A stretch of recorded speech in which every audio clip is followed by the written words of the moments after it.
Hello and welcome to another episode of VR Download. In case you're new here, each week we meet here to discuss virtual reality using the latest technologies to discuss the next generation of personal computing. I am your bespectacled host today, Kyle. Hi, how are you? I'm filling in for Ian Hamilton while he is off doing Christmassy stuff. I am joined by my colleague, David. How you doing, David? I'm pretty good. We have a lot of things to talk about today. I see some good responses to having you back in the comments. You do seem to have your fans. Oh, yeah, well, the 2 or 3 folks out there who miss me, hello, hi, how are you? You only get me on occasion when Ian isn't available. So maybe we should make up some more holidays so that way Ian can take off some time. But it is fun to be back here in our Upload Virtual Studios, homemade by David here. It's fantastic to broadcast live when, there's no hitches. Everything just works perfectly all of the time in here. So yeah, it's so I have to say it says here's a comment. Duna Dame says, Kyle, you're so handsome.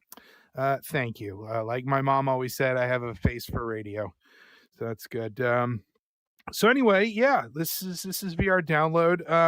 For those of you who are regular watchers and listeners, I guess for that matter, you know that this is live on YouTube today. It's also syndicated to all the podcast platforms. And if you'd like this type of quality programming to continue, we need your support. So please go like and subscribe and share all of our stuff. It's very important that we do that. So yes, hi, hello, everybody saying hi to me. Yes, great. So good stuff. I see a lot of regulars in here. I have been watching the show, so it's not like I'm not there. I'm just watching. Yeah. Okay. David, do you want to jump right into the news here? Got a fun little lineup for you. Yeah, we have a lot to cover today. So we're going to talk about the AI update for the Ray-Ban Meta glasses that lets it answer questions about what you're looking at. So the AI is no longer just audio based, it's now multimodal. We're going to talk about the first major update for Steam Link for Quest, adding an interesting feature to reduce aliasing. We're going to talk about the Quest Store getting Microsoft Word, Excel, and PowerPoint progressive web apps, riveting stuff there. We'll talk about the first gigantic Quest 3 update that adds inside out upper body tracking and makes mixed reality occlusion via the depth API shippable in apps. So those are some massive updates to Quest 3 already, just a few months in. We'll talk about the surprise update to Quest Pro that just dropped, where it now has tongue tracking, and we'll talk about all of the interesting potential applications of that. I'm sure we all know exactly what that's going to be used for in the majority of cases. We'll talk, yeah, we'll talk about the uncropped PC casting 2.0 for Quest that lets you capture a fully wide view, wider than what you're even seeing in the headset, for widescreen videos on YouTube, being able to work wirelessly now. So creators are going to be able to bring you some, really good widescreen Quest footage via recording from their PC without having to have that cable anymore. That's a big update for creators and developers. We'll briefly talk about the launch of Asgard's Wrath 2 because of its significance, though I would note that I'm not the games person. I don't cover games. So I'm not going to go into depth about the gameplay. I'm just going to talk about its significance in the industry.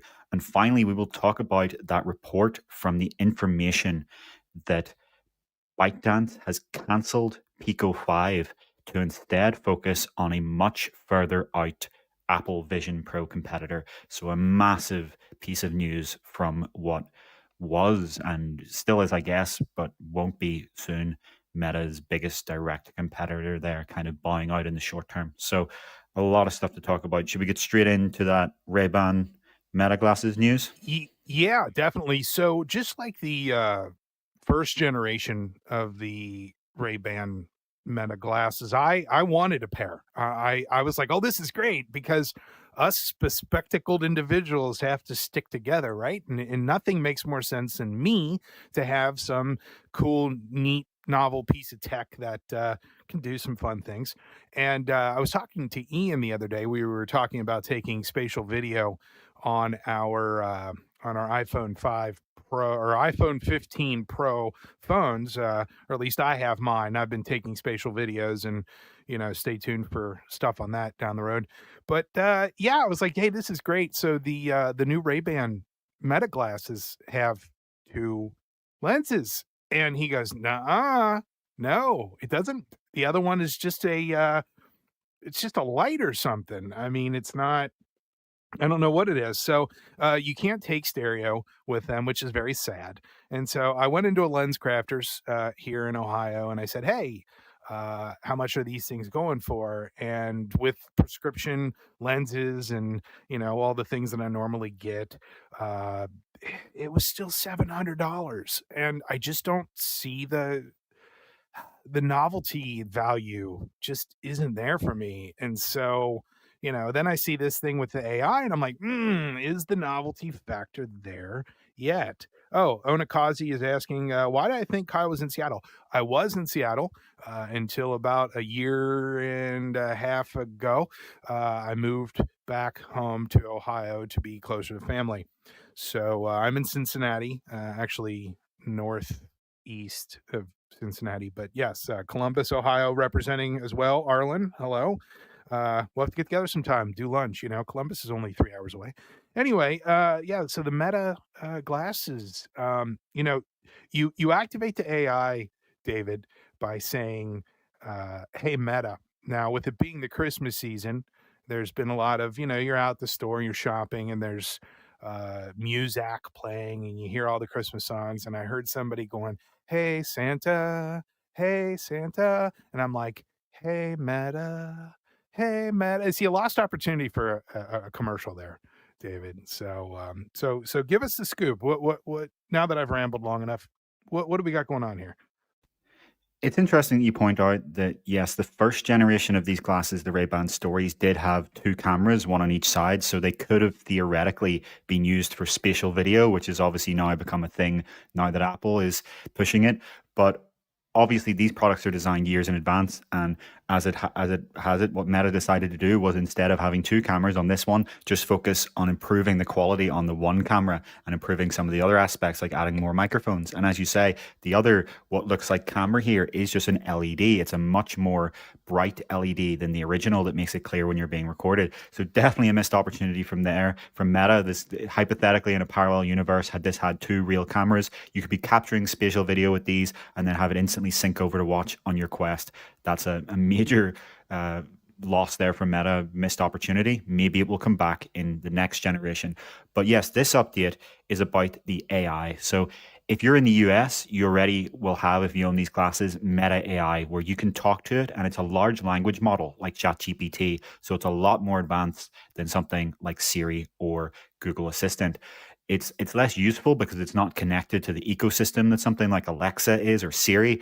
So it's more in the same use cases you would use something like ChatGPT for, except oriented for shorter responses, because this is completely audio based. You're not getting a text response. These glasses do not have a display. But this new early access update in the US, because none of the Meta AI features are available for anyone in any other of the 14 countries yet, gives that AI model, multimodal capability, where it can reason about what it's seeing as well as what you're saying. So some of the use cases here, as you see in this example, are to help you with cooking. You could say, "Hey Meta, how do I take these ingredients, and what's the best soup I could make out of this ingredients I have left over?" Or, "Hey Meta, how long should I grill this for?" Or, "Does this look ready?" It really is at that level of visual capability. Another example here Meta is giving is that you ask it to caption the photo, come up with a good Instagram caption. Another one here, which seems really, really useful, is translation. You're out and about in a foreign country and you see a sign you don't understand. You just say, "Hey Meta, translate this for me." Or you can take a photo first and then ask it about the photo you last took, and it will translate it for you. That's a really compelling use case of these smart glasses. Obviously, it's a little bit annoying that you're going to have to hear that rather than seeing it visually. What is reportedly going to come to the next generation of glasses in 2025 is a small heads-up display. So you'll be able to get some of this information back in a textual form. But even this, there are some really interesting potential use cases for this, especially if you're on a vacation, you're out exploring and you don't know what you're looking for and you're trying to see new things and understand what's around there. I use ChatGPT's paid version where they have this multimodal capability, and it's really surprising some of the things you can use it for. You know, I was at someone's house and I needed to use their microwave, and I'm embarrassed to say this as a tech person, but I had no idea how to use their microwave. It was one of the most confusing interfaces I'd ever seen. I just pointed my phone at it, clicked the camera icon in ChatGPT and said, how do I use this to cook this for whatever amount of time? It told me the exact buttons to press in exact order, and it worked. All of these little helpful tools. Another example I saw of the ChatGPT one, which is applicable here, is if something breaks in your house and you're not sure how to fix it, be it something with plumbing or that your electricity goes out, you just take a picture of your electricity setup and it will tell you exactly what to do. This is really interesting potential future use cases here. So I have a question before you switch the picture. Uh, the voice that you get, is it just that standard flat female voice, or can you change the different voices? You know, does it sound like Alexa? Does it sound like, Google Nest? Uh, Do we know if there are different voices or not? So I don't have this because I'm in the UK. This is only in the US. I believe it's just, I don't know. I think it's just one or two voices. They should probably be using sort of neural voice synthesis like the other platforms. So I doubt it's flat. I do think all of this is being done in the server and then being streamed back to the device. None of this is happening on device yet. These are very large and expensive from a compute perspective models. It's going to be a long, long time until these run offline in a really simple chip like what's in these glasses. Yeah, I feel like it would be a lot of fun if, they, like, for example, had guest voices like they do with some of the other stuff that Meta is doing, and I can get on and I can be your voice. And so, hey Meta, tell me how long to grill this, and I would get on and say, you should have taken it off 10 minutes ago. That chicken looks dead. Over here, this mountain. Hey Meta, caption that photo, and then I say that photo rocks, something like that. And then over here it says, hey Meta, what did that sign say? It didn't say anything. It doesn't have a mouth. See, you guys haven't had any of the good dad jokes for a while, so you got 3 of them from this one picture. You're welcome. Yeah, I mean, celebrity voices is something Alexa did for a while, I believe. It didn't seem to catch on much, but now that we have these large language models that can more embody the personality of the celebrity in question, that's something that could definitely happen. It's weird that Meta's text-based AI that has done this with people like Snoop Dogg, the, Mhm. the the celebrity is not playing themselves; they're playing a character. I guess you could say that's what actors have done for 100 years, though. But I guess there is a level of confusion there where it's one of the Kardashians, I believe, is on. And I saw Yes. a lot of pushback on that where people, their fans were very confused as, hang on, I'm not interacting with this celebrity themselves. I'm interacting with a character they're playing. I'm sure there will be plenty of celebrities that will allow their own likeness to be used, but that opens up a range of issues because what if this AI says something that they don't disagree with, and then you know they have to kind of say, well, this wasn't me, this was just my likeness. There's a lot of confusion possible there. Yeah, no, absolutely. But I do think that that would be something fun to be able to do your own voice. I mean, it would be great to program an AI to know my voice, and I know Apple has something like that now too, where you can kind of train it to speak whatever you type into it. And I haven't played with that yet, but yeah, I think that's a feature that's kind of like it hasn't been a real priority yet, but I do think that that makes sense to have that sort of thing soon. Soon. Yeah, it's interesting to see how this evolves. Obviously, when Meta first envisioned this line of smart glasses, it was all just about photography and about taking phone calls and playing music. But this kind of these large language models kind of arrived as a Hail Mary, and because of this, people don't think of these as camera glasses now. They think of this one as AI glasses, and it comes just as we see other companies trying to do the Humane AI pin and some of those other pendants that you wear around your neck, and it just seems like this this glasses, this is the ideal form factor for something like this. So Meta have kind of accidentally, by building up this capability, by having this partnership with glasses that people actually want to wear, Ray-Ban, that is the leading stylish sunglasses and glasses brand. That's going to be a really important strategic partnership for Meta. It'll be interesting to see how this evolves and how this eventually merges into AR glasses over time. Because, again, to be clear, there is no display on these glasses. The bubbles you see here are illustrative of what you would hear through the speakers. But as I mentioned before, reportedly in 2025, the next version of these glasses will have a little HUD. So that really does change. You could have your notifications come in contextually. You could have this translation done. You just look at a sign and it detects it's in a different language, and underneath you see subtitles. Even if you look at some of the real-time translation stuff, you could have someone speaking in a different language to you and you see subtitles in your field of view, not anchored to them, to be clear. We're not talking about AR glasses. We're just talking about a HUD like you might have in a video game.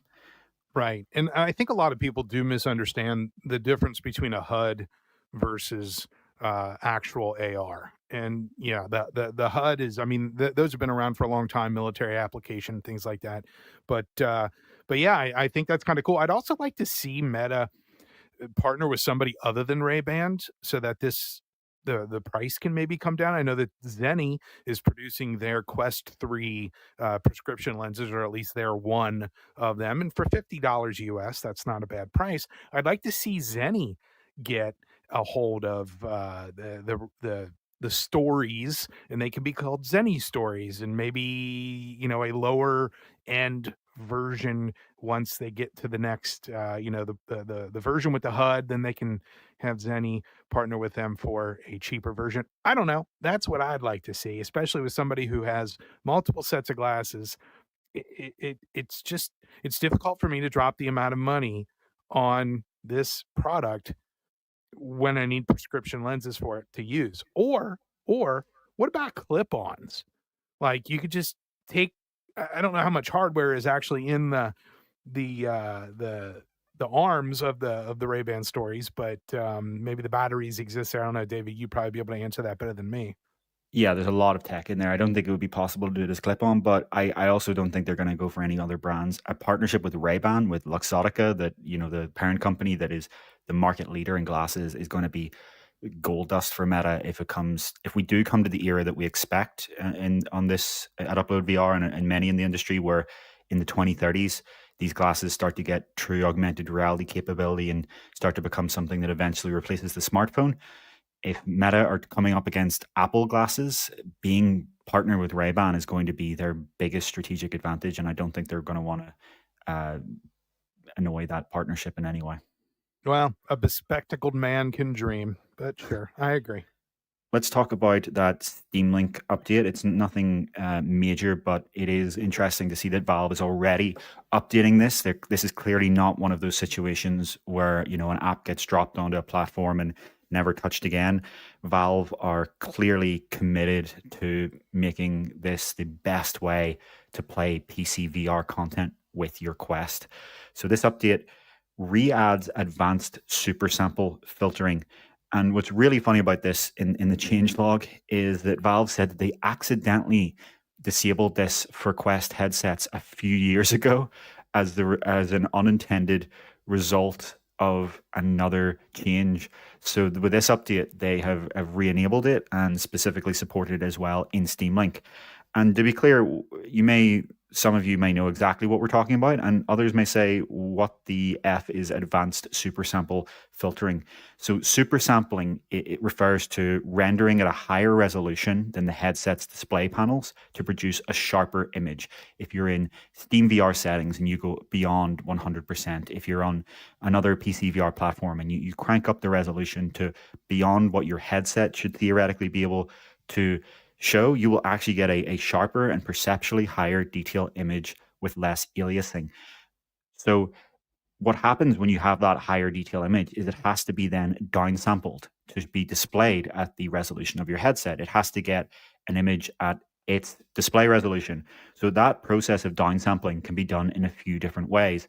And the advanced super sample filtering setting that Valve has added is a better way to do that that gives less aliasing. And you'll know what aliasing is if you play any PC game and you turn on anti-aliasing and you see what it does. It stops that kind of staircasing effect that you see on edges. So this new technique gives you less visual aliasing, a cleaner image in VR that doesn't have those jaggy edges as much, but at this cost of a little bit of blurring. So that's why this is an option. You can turn it off if you want.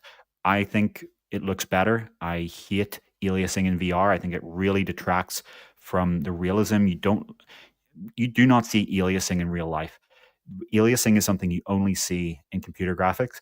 I remember reading an article from one of the founders of Pixar who always said that their top priority in an output image from the start of when they were looking in how are we doing our render pipeline is get rid of aliasing. The one thing that they would never accept, even if they had to trade off hypothetically textures or lighting or shaders, is to make sure that that is a clean image with no aliasing. And one of the things I kind of don't like about some of modern gaming is that they actually trade off aliasing for some advanced fancy lighting or techniques. I would much rather have a clean, sharp image with no aliasing than some of the fancy ray tracing and super extra realistic lighting techniques we see in modern games. So yeah, there's a bit of a side rant there, but happy to see Valve improve Steam Link. Happy to see them really focus on image quality. I was cracking up when I read our article on UploadVR.com about this, and that they accidentally broke it several years ago. And I was thinking about it from a dev perspective. It's like, oh, we fixed one thing, but that broke three other things. And I'm sure that was the situation here, especially over there at Valve. I also want to point out Paul Tuff in the comments here says super sampling. I remember that. I overheated my GPU by somehow sucking in its exhaust and naturally overheating my GPU with a nice subtle hard shutdown. We're in the winter months, especially here in the very, very chilly Midwest. I love when I'm rendering video or I'm playing it's encouraged me to play more PCVR and turn up everything because it's free warmth. It's free heat radiating from your computer. I mean, sure, it's bad for the computer, but your room gets nice and warm. It's a good side effect if you're in a chilly house like I am. Yeah, this is it, to be able to super sample most PC VR games that really are games that take advantage of PC VR.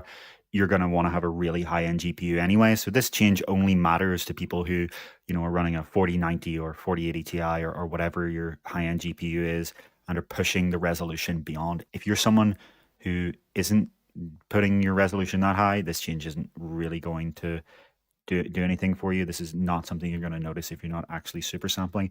But in general, it's nice to see Valve make these changes. The other change in this update was actually for AMD users, where they now support 10-bit color space encoding. So you're going to get less color banding and a better transitions between colors. So you'll see that in like dark areas and fog. So multiple changes on image quality.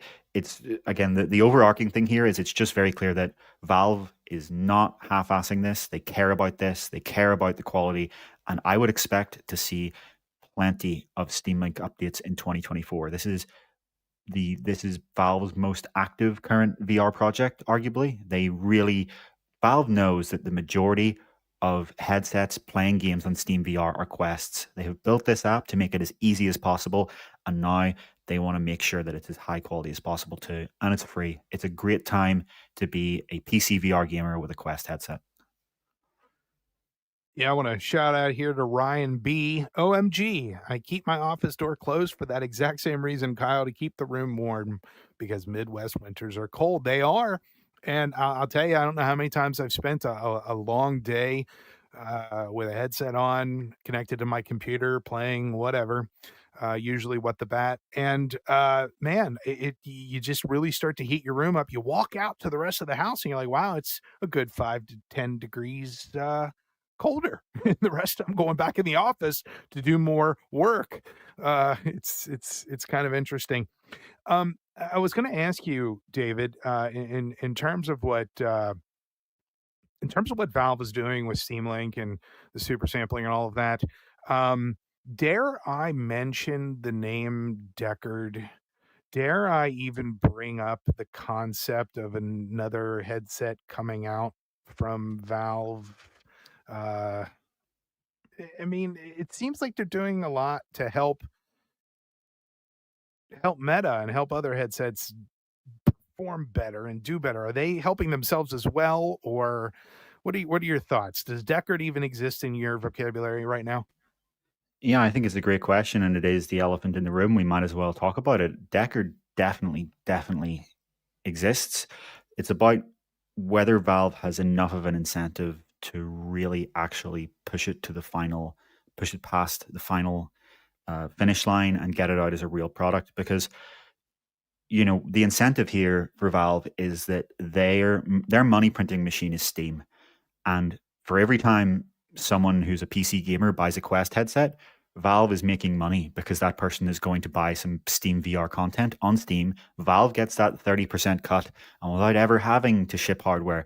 And shipping hardware is hard. You have to put in a significant fixed cost to build up the production line, to partner with retailers, to put in the right product support and technical support, to have all of the fixed costs. And then you also have to obviously do, if you're going to take a loss on it, like Meta may be doing with Quest 3, you're going to have to put aside some money to do that.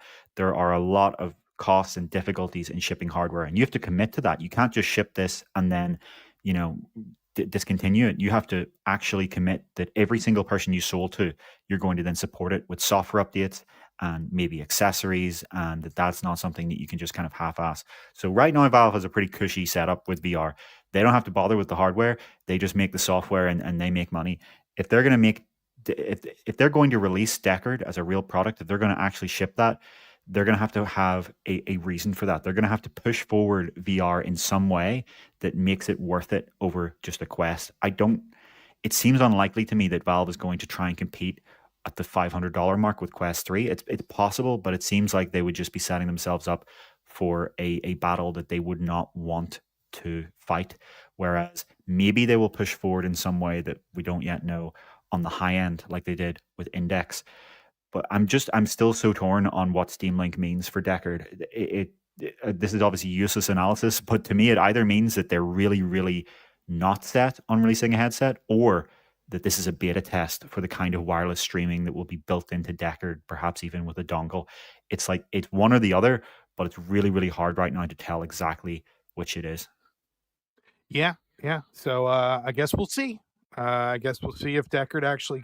Maybe they'll cancel Deckard so that they can focus on a headset to compete with the Apple Vision Pro. Oh no, that's another story. Another. Stay tuned for that one. Yeah, we'll talk about that idea at the end. Should we talk about the Microsoft Office suite now? Well, here's the thing. I was so excited when I heard about this. I'm like, this is great, because there are times where I'm like, I want to be able to get in and do some, Excel spreadsheet work and put in formulas and all sorts of stuff. And I want to be able to do this on my headset when I'm not attached to the internet. But go ahead, David. Yeah, this is very disappointing in what this actually is. This was announced a year ago, and you think, oh, there are actual Microsoft Word, Excel, and PowerPoint apps coming to Quest. No, these are just progressive web apps, and not even the fully featured progressive web apps that work offline. These are essentially just packaged shortcuts to the web versions of Word, Excel, and PowerPoint. These are basically just the Quest browser running in a wrapper package that can be used. So there's not really a huge advantage here over just opening the Quest browser and going to Word online. It's just a more convenient way to launch it. This is going to be very disappointing for anyone that did want to see those sort of advanced use cases. To be clear, because it is essentially just a web browser, though, you do have a lot of advantages there. They open in the standard home interface in Quest as 2D panels. That means they can be one of the 3 side-by-side apps. You in this example photo here, you have Excel, PowerPoint, and a general web browser open in Wikipedia here. You have either pass-through or your Quest Home, whatever you've personally set. The app doesn't take you out of any of this. It supports everything the Quest Home supports. So you have Bluetooth keyboards, you can have tracked keyboards. All of that is there.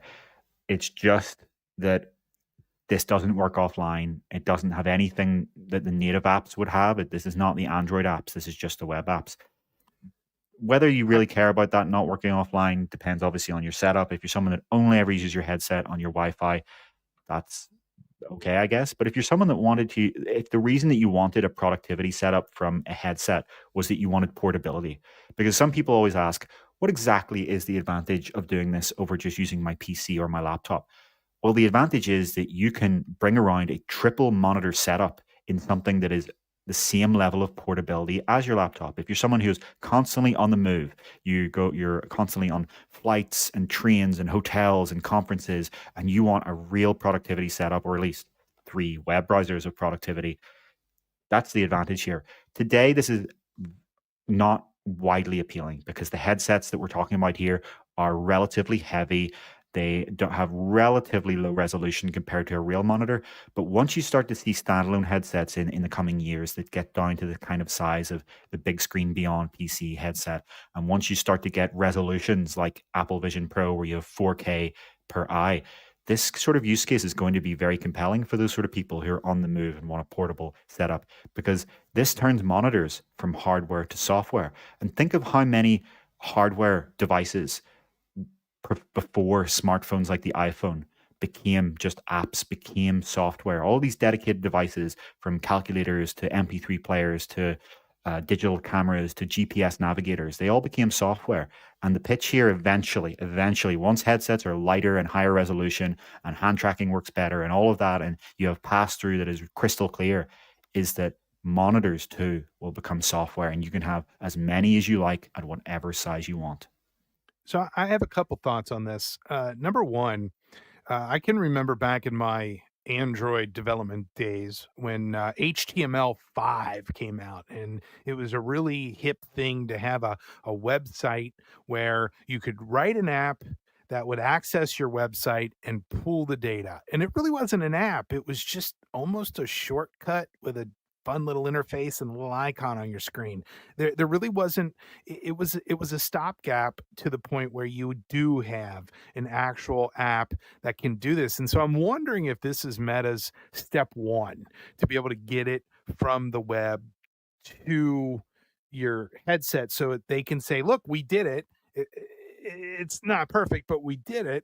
And then maybe later they'll actually have native running apps. And so this is just a way to get it started.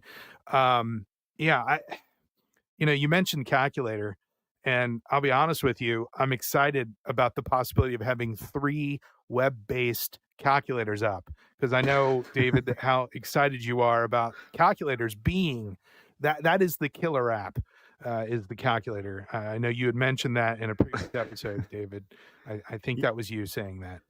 Yeah, for anyone unaware, we had a strange side debate about the practicality of calculator apps versus just typing your calculation into Google there. So, if you're using a Quest headset, you can obviously just do that through Google. But yeah, the native app discussion is a very relevant one, because it is going to be Meta's big strategic weakness when it comes to 2D apps in VR and mixed reality. They can theoretically get Android apps onto their store. The Quest runs a fork of Android, so they could theoretically get Android apps on. Now, there's a big developer incentive problem there in that they don't want to support such a small market. The vast majority of developers, Android apps, they want it to be on Google Play Store. They don't want they don't have to manage 4 or 5 other stores. Samsung tried to make its own app store and it completely failed. Amazon is the only one that's somewhat succeeded. And even then, the Amazon App Store is so much more Spartan than the Google Play Store. We know from Meta's CTO that Meta tried to get the Google Play Store onto Quest. They wanted you to be able to have all of these Android apps on Quest, but Google said no, likely because Google is working with Samsung on their own headset that we recently reported is scheduled for the very, very end of 2024, December 2024. So Meta is going to have a huge problem there, in that Apple Vision Pro is going to arrive and support iPad apps. All of the iPad apps on the store, nearly all of the iPad apps on the App Store, you'll be able to download on your Vision Pro and run in a spatial environment alongside AR apps. That Samsung headset will have Google Play. The problem there is, of course, most Android apps are not designed to be run at desktop scale. If you ever have tried to use Android apps on a Chromebook, believe it or not, Chromebooks support the Google Play Store now. Many people don't realize that, but you can actually run Linux apps and Google Play Store apps and Chrome web apps on Chromebooks these days. You'll notice very quickly that a lot of those apps are not designed for that, whereas Apple's iPad app ecosystem is much more fleshed out.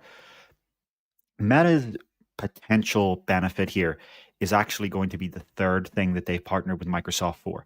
You'll know the first thing is Xbox Cloud Streaming, which last week came to Quest. You can do your standard Xbox gaming and a virtual monitor through the cloud. This is obviously thing number 2, the Office Suite as web apps.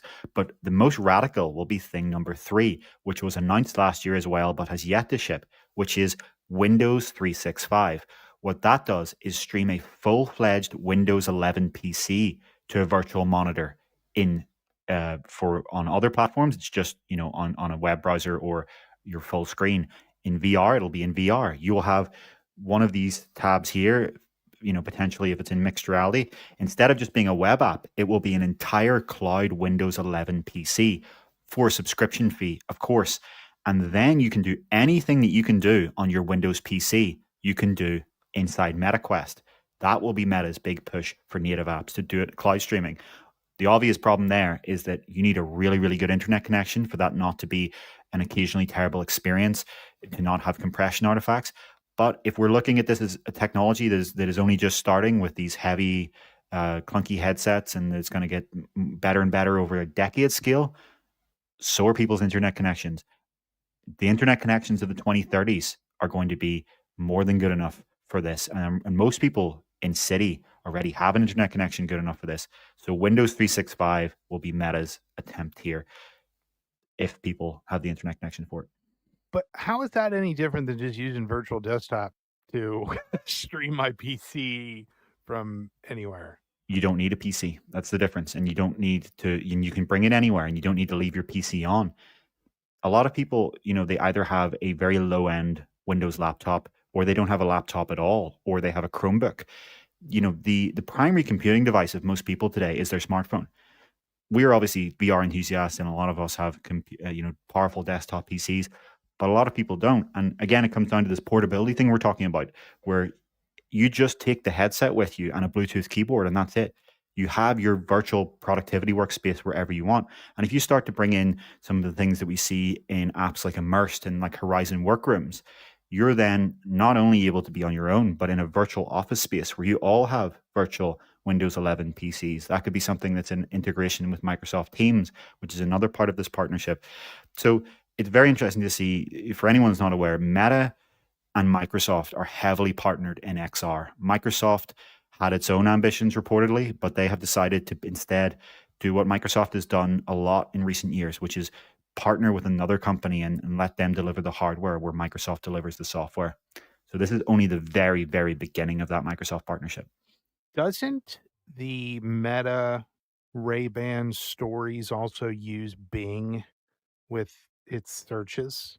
Yes, that's true. To be clear, Stories was the original one. These are just called the Ray-Ban Meta glasses. Oh, But sorry. just no, that's a nitpick, of course. But yeah, you're absolutely right. The other update we didn't talk about at the start was that it will dynamically search the web using Bing.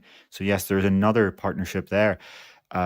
If you ask like a current sports score or something about current events, it will now search the web. So yeah, I think we're going to see a lot from Microsoft and Meta in their partnership. You can see with the different micro face softbook.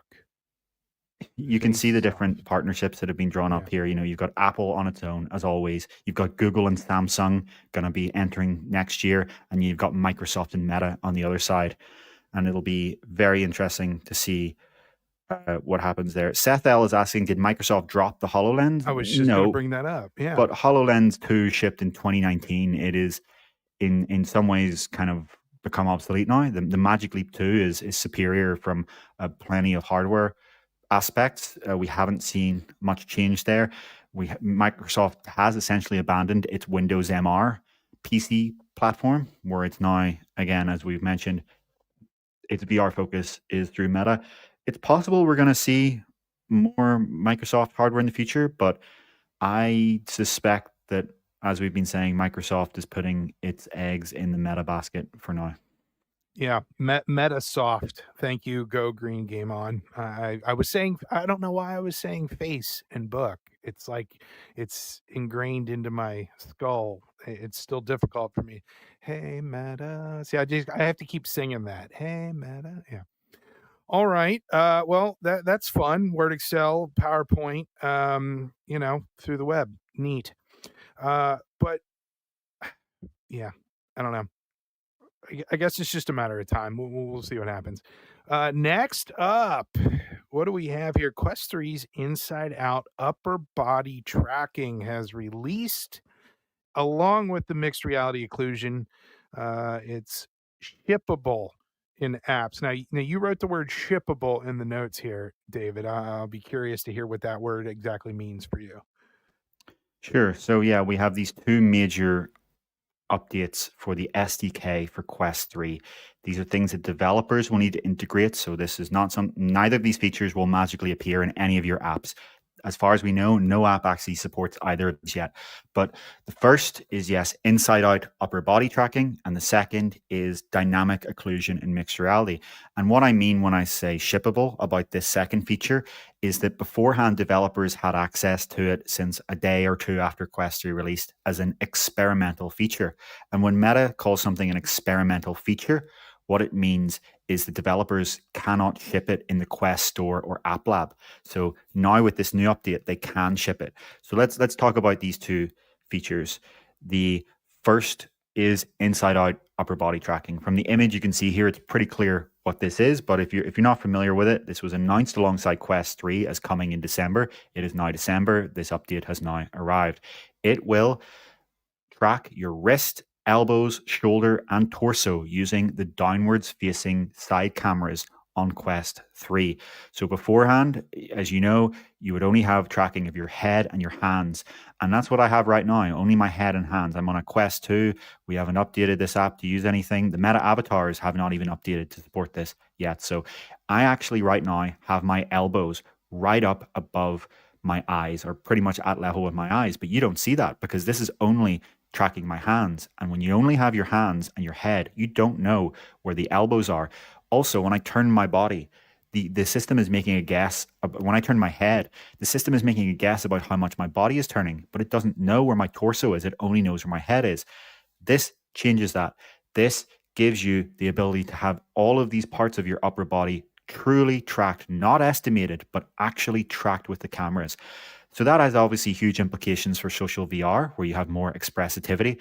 But the really interesting thing that this adds is the ability to have torso-based locomotion in VR games. So that today, a lot of games let you choose between head and hand motion, where pushing forward on the thumbstick, if you choose head, will go forward relative to where your head is pointing. Or if you have controller relative locomotion, then pushing forward on the thumbstick will make you go forward in the direction that the controller is pointing.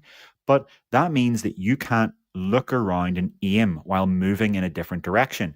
With this, developers can use torso-based motion, where you move forward from where your body is, just like in real life, your hip. If you are moving your legs forward, you will move not where your head is pointing, not where your hands are pointing, but where your hip is pointing. This means that if you're in a shooter game, you can run and gun. You can look back and shoot at the enemies while you're actually still running forward based on your hip. That opens up a lot of gameplay mechanics. It's also going to make body-based inventories so much less janky. I hate, and I'm sure a lot of you hate, when VR games use old-fashioned, traditional-style UI that just kind of pop up on a giant screen in front of you and you manage an inventory like you're playing a regular old TV console game. But you'll notice that when you're trying to use these immersive body-based inventory systems, it's janky as hell because it doesn't know where your torso is. So you kind of look down and the ammo belt goes over here and your sword that you have on your side is over here. With this inside out upper body tracking, these things will actually be anchored to your body. I don't think a lot of people have realized just how incredible this is going to feel. I've spoken to one or two developers who are actually working on implementing this. They say it feels incredible. You will actually have the self haptics of being able to touch your own torso to grab items out of your inventory. If you know that something is attached to the side of your hip, then you just touch the physical side of your hip. If you know that something's attached to just on the left side of your chest, that's where you touch. You don't have to guess where your virtual character is. You have an actual, real, physically based inventory system on your body. So this is a dramatic feature. This is one of the most significant updates in the history of the Quest platform. To be clear, though, it is only exclusive to Quest 3. So if you have a 2 or Pro, you will not be able to use IOBT. I have a million comments. Not really, but I have a few.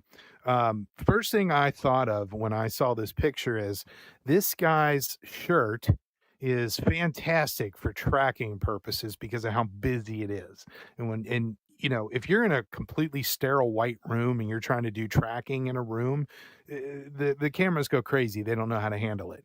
I remember doing HoloLens stuff at Microsoft, and they had rooms that were very specific, like set up to give you these perfect things so that way the cameras could track properly. And you want busy, you don't want patterns, you don't want black leather. Apparently black leather is difficult for tracking. And I'm wondering if we're going to hear people that, oh, I wore my biker jacket and it didn't track my body. Or I wonder if there's going to be best practices of what to wear when you're having your body tracked. So that's just one, you know, I'm just going to throw that out there. David, you'll remember this. For some reason, the term inverse kinematics just disappeared from our lexicon. The idea that, you know, you could track your hands and your head, but the elbows, and as David was saying, my elbows, I'm doing the funky chicken right now and you can't even see it. What happened to that term? I mean, obviously body tracking and different points and 12, 14 point and all that stuff is great, but what happened to that term? Yeah, so that's what we're using right now. It's what a lot of VR apps use. It's what, Yeah. social VR platforms use. It is inverse kinematics. It's guessing where your other parts of your body are based on where your head and hands are. The problem is that it's an inherently unsolvable problem. There are too many potential solutions for where your elbow can be for each given set of head and hand positions that it can never be right. It can make a good estimate. Some IK systems are better than others, but it's never going to be perfect. You need real tracking to get this, and this is why this is so exciting. But you're absolutely right to say we don't know what the quality is of this yet. We have not tested this out. We don't know, as you say, do certain clothing track better than others? Is this something where that doesn't matter and it's a sort of depth from stereo disparity system that was really, really robust? Is this something where the lighting matters in the room? Hand tracking completely depends on your lighting. I would suggest that this is not going to be perfect. This is not going to be something that is perfect. But if you have good lighting, if you're able to turn the lights on, which you should always do with inside out tracking, I'm confident that this is going to be a lot better than just IK. Someone in the comments here, Chris Richardson, asking IOBP, what does it stand for? It's IOBT, inside out body tracking. I see Fast Lawyer has already replied to that in the comments. It's confusing that Meta calls this inside out body tracking, but we call it in our articles inside out upper body tracking because we want to be crystal clear that this is for the upper body. But that brings us to the next part of this update over here. So we're still talking about the left side of this image, which is a feature that is coming to Quest 2, Quest Pro, and Quest 3 called generative legs. So you have IOBT on Quest 3, you have typical inverse kinematics on Quest 2, like we have right now, where it's guessing my arm position, even though it's often wrong. But generative legs uses a cutting edge AI model to estimate the position of your legs. And with IOBT or IK plus generative legs equals full body synthesis. So you can get semi-plausible full bodies on Quest headsets from now on. Developers, without having to build their own IK system or without having to do any of that complexity themselves, will out of the box from the API get a full body pose they can use. And this is going to be, really interesting for the platform. As Artful is saying here, this is going to be a lot better for seeing other people's legs. It's not going to be a great experience if you look down because it does not track your legs. If you stick your knee up in the air, this is not going to get that. If you cross your legs when you're sitting down, this is not going to get that. Generative legs are only an estimate. And from what we've seen in the footage so far, please go to uploadvr.com and search inside out upper body tracking to see some of the footage. From what we've seen so far, it works great for when you're walking around. If you're walking around a room, it is a really plausible full body experience with decently plausible legs. And that's going to be huge for social VR. It looks a lot better than any IK system I've seen. This is something that Meta has been researching for a long time now. This is something that has come out of their AI research labs. If you follow the wider tech industry, you'll know that Meta is one of the world's leading AI companies. They founded Fair Facebook AI research over 10 years ago with Jan LeCun running it, who was one of the godfathers of AI that won the Turing Award and won the Nobel Prize, I believe, for this. So this is something that is just completely out of left field. This is something that 6 months ago on this show we would have talked about this coming, years and years into the future. So this is going to be really exciting for embodiment in VR. So there's some good comments in here, and I just want to shout them out because if you're listening to this later on after the show is live, it encourages you to come and be on the show in the chat live, so that way we can have sort of conversations. So Adam earlier said BRB going to go buy an ugly orange Hawaiian shirt, and obviously referring to the fact that different clothing could potentially make this tracking better. And then Chronologician says your official Meta tracking wear, and they could partner with I don't know, Polo or Ralph Lauren or whatever, and they could have different things that work better for tracking. That could be intriguing. But there's one more thing here that I thought was interesting. Let me just find. So Bringhurst VR says this will probably only track an IK structure, the concept of attaching a gun to your hip. I'm not sure how it would account for someone who's heavy set or otherwise oddly shaped. And I'm wondering if this tracking could also potentially identify, and I think somebody else mentioned it earlier up here as well. Geminosity also said, wonder if the IOBT could be used for avatar scaling like they tried in Bone Labs. So hands on hips actually lined up and all that. It's interesting. I myself am not divinely proportionate. If I put my arms out, that is not how tall I am, and all that stuff makes for interesting clothing purchases. But I wonder if it could see, hey, this person's super skinny. Hey, this person's super fat. Hey, this person's wearing a muumuu who is skinny, but their clothing is bigger. I wonder if this could be used to identify people's height and weight and width and, where their hips actually are, because we can't have hip saber. Hip saber would be a fun game to do, but we can't have that if it doesn't know exactly where your hips are. Any possibility, David, do you think that any of that could be a thing? That's a great point. I haven't looked into this in enough detail yet to know. I doubt it. I really, really doubt it. I think this is just a skeletal model. So you get the position of your, torso and shoulders and elbow and hip, but I don't think you get the scale. Well, interestingly, not a lot of people know this, but the Quest hand tracking does give you your hand scale. It is not just a skeletal model. You do get the scale of your hands. So that's actually translated into VR, and it's an important part of making your hands feel like they actually are yours.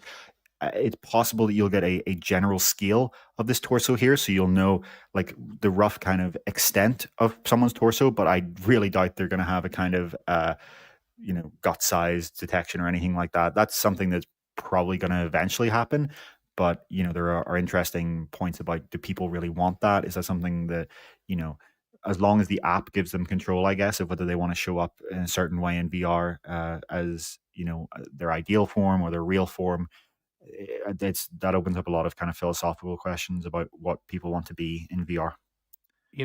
Geminosity, I'm gonna say your comment, but I'm going to translate it a little differently to make it friendly. It wants to know if, let's say you have a big gut, would that obstruct some of the tracking? Probably not, based on what David was saying with the skeletal. What it's probably doing is it's probably taking an average to find the middle Well, of I, what it can see. I think we So can, I think we can talk about Geminosity's comment and just kind of translate the word because it is an important point.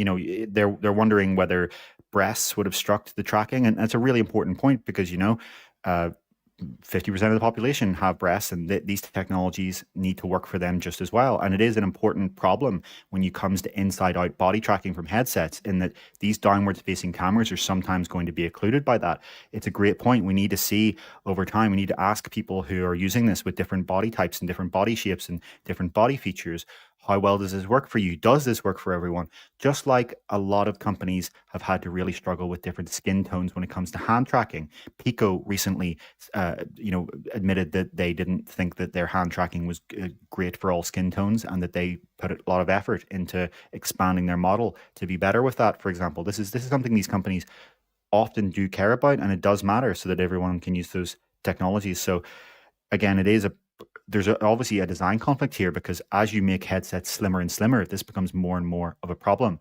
But one thing that might happen in the future is that if you have like Touch Pro 2 controllers that have cameras on the very bottom of the handles, then you may be able to get some extra information that gets fused in there. It may also be the case that, when you're leaning this way and the camera temporarily sees something, that it can actually build an extra understanding of your body based on even a few seconds of seeing what's happening, because these AI models can become very, very capable over time as they advance, and what they're capable of tracking can be remarkable sometimes. If you look at even the ability for tracking to work with hands when they're occluded, there's tracking going on here that really shouldn't be easily possible. It's fascinating to yep. see. Well, and so occlusion, inclusion, is it there? Is it there? We'll find out. Onakazi's saying the pedantic point. To be clear, that's Onakazi's words, pedantic point. But 100% of us have breasts. Yes, that's obviously correct. I mean, at least 50% of the population have breasts that would potentially occlude a downwards facing camera in an inside out body tracking system, to be crystal clear. But yeah, let's talk about the second big feature that has arrived on Quest 3 with this SDK update, which is mixed reality occlusion. And you'll know, if you read the UploadVR review of Quest 3, that we really, really criticized it for this, because Meta has pitched this as the first mainstream mixed reality headset, and they missed out on a key feature that makes mixed reality good, and it's occlusion. And if you don't know what the word occlusion means, if you're thinking right now, what are they talking about? Here's a really great illustration from Meta, ironically, because it says here, the experience is severely impacted. We have Meta's own words. The scene is not believable and the experience is severely impacted. And yet this is the mixed reality that was shipped on Quest. This is the mixed reality that is shipped with Quest 3, where the virtual objects are always rendered in front of your real environment. Occlusion refers to when your real objects can occlude partially or fully the virtual objects so that they actually look like they're in the scene. This isn't a problem if you're looking at, say, a table and you're seeing virtual objects on the table, because nothing's occluding them until you put your hand in front of them. And you'll notice this if you tried mixed reality in Quest 3. You put your hand in front of a virtual character sitting on your real table, and your hand is behind them. They are rendered in front of your hand. It looks terrible, in my opinion. It's incredibly jarring. I can't believe they shipped Quest 3 without this and yet called it the first mainstream mixed reality headset. But alas, with this SDK version 60 update, developers can now implement dynamic occlusion. The system, through the depth API, will give them a per frame depth estimation that they can use. The problem here is that it's very, very, very low resolution, the depth estimation that they are given. It is not great. So if you're using your hands, for example, the spaces between your fingers are not able to be distinguished from your fingers themselves. And that really impacts the quality of the occlusion, but it's better than nothing. The other huge problem is that developers have to put a lot of effort in to actually get this to work. This is not a one-click solution. This actually requires modifying all of their shaders for the virtual objects that need to be occluded. This is something I would not expect to arrive in most mixed reality apps for months, to be honest. Probably this is months of work for a lot of developers. It's unclear whether there is a better technical architecture Meta could have taken that would make this easier on developers, but it's unclear whether that's possible. The good thing is that occlusion is now possible. The bad thing is it's really low resolution and really hard to implement. I'm really confused because I did First Encounters and I did a video of it, and it's on our YouTube channel, and there was occlusion. There is not occlusion in First Encounters. Absolutely not. I watched your video. You can clearly see you put your hand up, and so you put your hand up in front of a wall that's been shot out, right? You don't see your hand. You see the wall.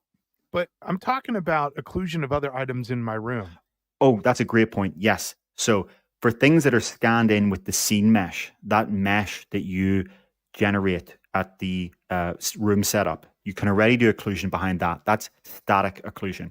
Most developers don't, interestingly, but that is a very good point that yes, you can already do static occlusion on Quest 3 using that scene mesh that you generate and set up. But that doesn't work for dynamic objects. It doesn't work for any object that was added there since you did setup. It doesn't work for your arms. It doesn't work for other people. If another person is in the room, it'll look terrible because they will always be behind all of the virtual objects. If you have someone that's standing at a wall that you've just shot out in First Encounters, you'll see the background, the virtual background, even though they should be in front of it. The other problem is, of course, if there were any errors in your scene setup, the scene setup, as anyone knows who owns a Quest 3, is very rough as well. It doesn't capture the most minute objects. This is something that's, a very rough setup. That won't be captured either. It also is the case that it's a lot more complicated for developers to implement than just a one-click as well. So ideally, the best mixed reality app where a developer has all the time and money in the world, which we want to be clear, we know developers simply do not have, would have both. They would have static occlusion through the scene mesh, and they would have dynamic occlusion through the depth API. I suspect a lot of developers will just use the depth API because it's simpler and they don't have to worry about the scene mesh being steel. So will the new, because I haven't seen this talked about in any articles or anybody who's covered this, will the dynamic occlusion that this is basically being considered, although will this improve the static occlusion that occurred from the mesh? Will it pile on top of? Will it enhance because you're right, that when you scan your room on the Quest 3, that mesh, it's too low res to be as cool as it could be. And I understand, whatever IR it's spitting out and it's scanning back and all that nonsense. This the depth sensor, I'm not sure if the dynamic occlusion is going to help with the static occlusion, or is that a pipe dream? So yeah, it will, because the static occlusion is only as good as it was when you captured it, and the further away you were from things, the worse it will be. But with dynamic occlusion, the closer you get to things, the higher resolution that depth map will be. So Meta recommends using the depth API out to about 4 meters, and then the static mesh for anything else. But again, for simplicity's sake, I imagine the vast majority of developers will just use the depth API, because the depth API gives you the depth of what you're looking at currently. It gives you a depth map of what the headset is currently looking at. It's never steel. It is per frame generated using stereo disparity from those two grayscale cameras. So I expect developers will use both when they can, but most will just use the depth API, because once you have your shaders set up, once you have all that shader set up, from there, it's a one-click solution. If you have your cat or your dog sleeping over in the corner and you scan your static mesh, and then the dog gets up and walks around your, your mixed reality whatnot, now the dog will be able to dynamically occlude the little critter, and that'll be helpful, as opposed to now there's this big lump in the static mesh where the dog used to be, and that will cause occlusion. Yeah, the other, exactly as you say, the problem with moving objects in the static mesh is that not only are they not captured if they weren't in the static mesh, but that they are captured if they were. So I've seen multiple videos. I would like to watch people's first impressions of Quest 3 on platforms like YouTube and Instagram and such. I've seen multiple videos where people do that room setup while there's someone in the room with them, and you have the person in the room with you on the static mesh. So that's a great example of why I don't think the static mesh should be used for occlusion in the vast majority of cases. Now that we have the depth API, just because it's never steel. The static mesh is not useless, to be clear. It should absolutely still be used for how you actually anchor virtual objects in the world. It means that you can put things on tables. It means that you can have things coming out of walls. It means that you can have, enemies actually, enemies and objects and other virtual items placed in the world. It should be used for that kind of positioning. But for occlusion, it just makes much more sense. Fast Lawyer has a comment here saying that they're not sure many people noticed it was just static occlusion and not dynamic.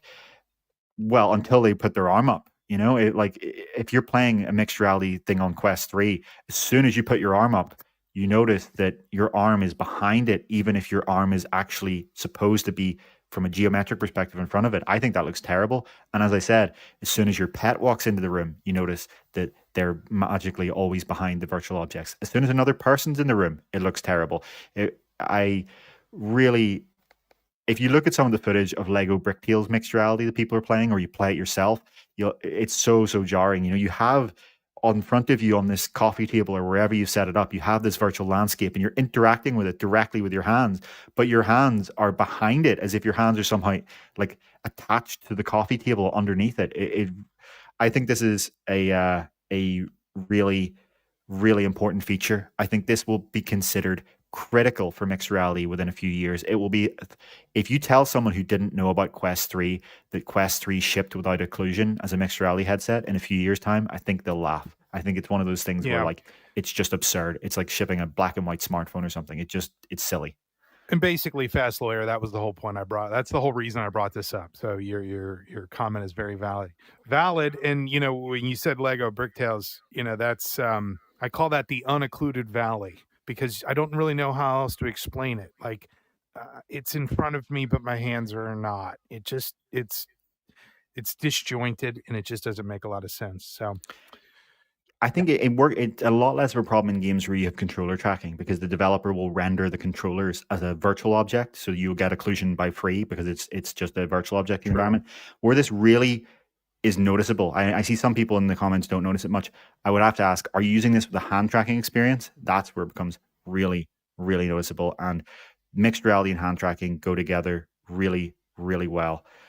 Someone in the comments asking, I think it was Paradise Decay, have asked, have we tried the amazing Ocean Rift mixed reality mode? Yes, we have, and I highly, highly recommend it. It is going to be one of my go-to experiences for mixed reality on Quest 3 for showing it. It's incredible. If anyone's not aware of what this is, you have an aquarium mode where you can point and draw rectangles on your walls, and they become these windows into an aquarium. You can then turn on a skylight view that replaces your real life ceiling with a view to the ocean, as if you're in some sort of like habitat at the bottom of the ocean, some sort of building at the bottom of the ocean. It's absolutely incredible. It's breathtaking. The way it relights your room by tinting the pass through is great. It makes me want true multitasking on Quest, because I want to be able to use this as my productivity environment. I want to sit down with those triple monitors and do some work while I'm in my virtual aquarium. So I still have a decent physical awareness of my environment. I can still see my keyboard and my drink and anyone that walks into the room, but the room is kind of dimmed in this blue view, which kind of gives you a focus effect, and you've got all this amazing sea life showing up. Yeah. Aquariums in VR, so hot right now. Seriously. It really is. I'm having a look at the comments here. Seeing a comment from the developer of Virtual Desktop, Guy Godin, you need a 4090 to do this. I'm not sure what that refers to. Maybe it's something else in the comments. But yeah. I think he's talking about the hand tracking and mesh hands and stuff. Okay, Onakazi is saying that they're surprised that they aren't using the generated mesh hands in hand tracking to use as a depth mask for some of the occlusion. Interestingly, some developers have done that. If you look at Meta's own example, firsthand, they do that. And it's okay. The problem is that it's slightly offset from your real hand, so it doesn't look great. The huge problem is that it ends at your wrist. So you get, as soon as anything below your wrist goes in front of the virtual object, you still get it behind. And that looks really weird, as if your hands have somehow gotten detached from your body. That feels very, very odd. It feels like your arm has disappeared, but your hand is still there. Now, of course, if you link that back to what we were talking about before, inside-out body tracking, you could actually then use the generated mesh for your entire arm as part of the occlusion, and that would be very, very interesting. Of course, it would also miss out other people and pets. Guy has clarified he was talking about pass-through with multiple monitors in the ocean and all of that. So, Well, yeah. I mean, I don't You gonna know, because I disagree can with him? open up a one Quest browser window in this, and I can use it while it's kind of still there. And I look at the OVR metrics tool, and I don't see anything crazy. To be clear, I'm not talking about streaming multiple monitors from my PC. I'm just talking about using the Quest browser. Maybe that's the point of contention here. Guy, I think, would probably be referring to streaming a PC monitor, because you're doing the decoding of that incoming Sure. video stream. I'm just talking about having my Quest browser windows open while I'm still doing this. I can do it. It's just that you don't have 3 monitors. You can only have 1 because you're not in the home environment. So is this compatible with Quest 2 as well? The Yes. Ocean? Yes. Yes. Obviously, Quest 2 has its black and white pass-through, so it's tinted Right. blue in this, but it's so low resolution you can't really see. But I mean, yeah, you can use it. The problem, of course, with Quest 2 and Quest Pro, with most mixed reality experiences, including this, is that you have to manually mark out your walls. Whereas on Quest 3, this will use the walls that were detected by the scene mesh setup. So that automatic scene mesh setup, you go into this, if you have your room set up, and you just point at a wall, and on Quest 3, and boom, there. On Quest 2 and Pro, you have to do that awkward, manual, arduous process of marking out all of your walls, which I really hate. Yeah. Mm-hmm. Yeah. Yeah. Good stuff. So do we want to talk about the next topic, which is Quest Pro getting tongue tracking? No, I don't think we should talk about that at all. I think that's, I mean, why isn't our image? It's just the Quest Pro. Why isn't it a VR chat room, some random VR chat room? We went in and we just took a quick screenshot, just to point out the fact that tongue tracking in and of itself is sort of pointless for normal, like at no point would I have expected, if you and I were in the real room together here having this conversation, would I ever assume that I would see your tongue for any period of time where it needed to be tracked. What is the use case for this, David? Yeah, so I tried to do exactly that, but the horrors I saw meant I had to rip Yeah. the headset off instantly, and Yeah. just couldn't get that screenshot in time before the bleach had to go into my eyes.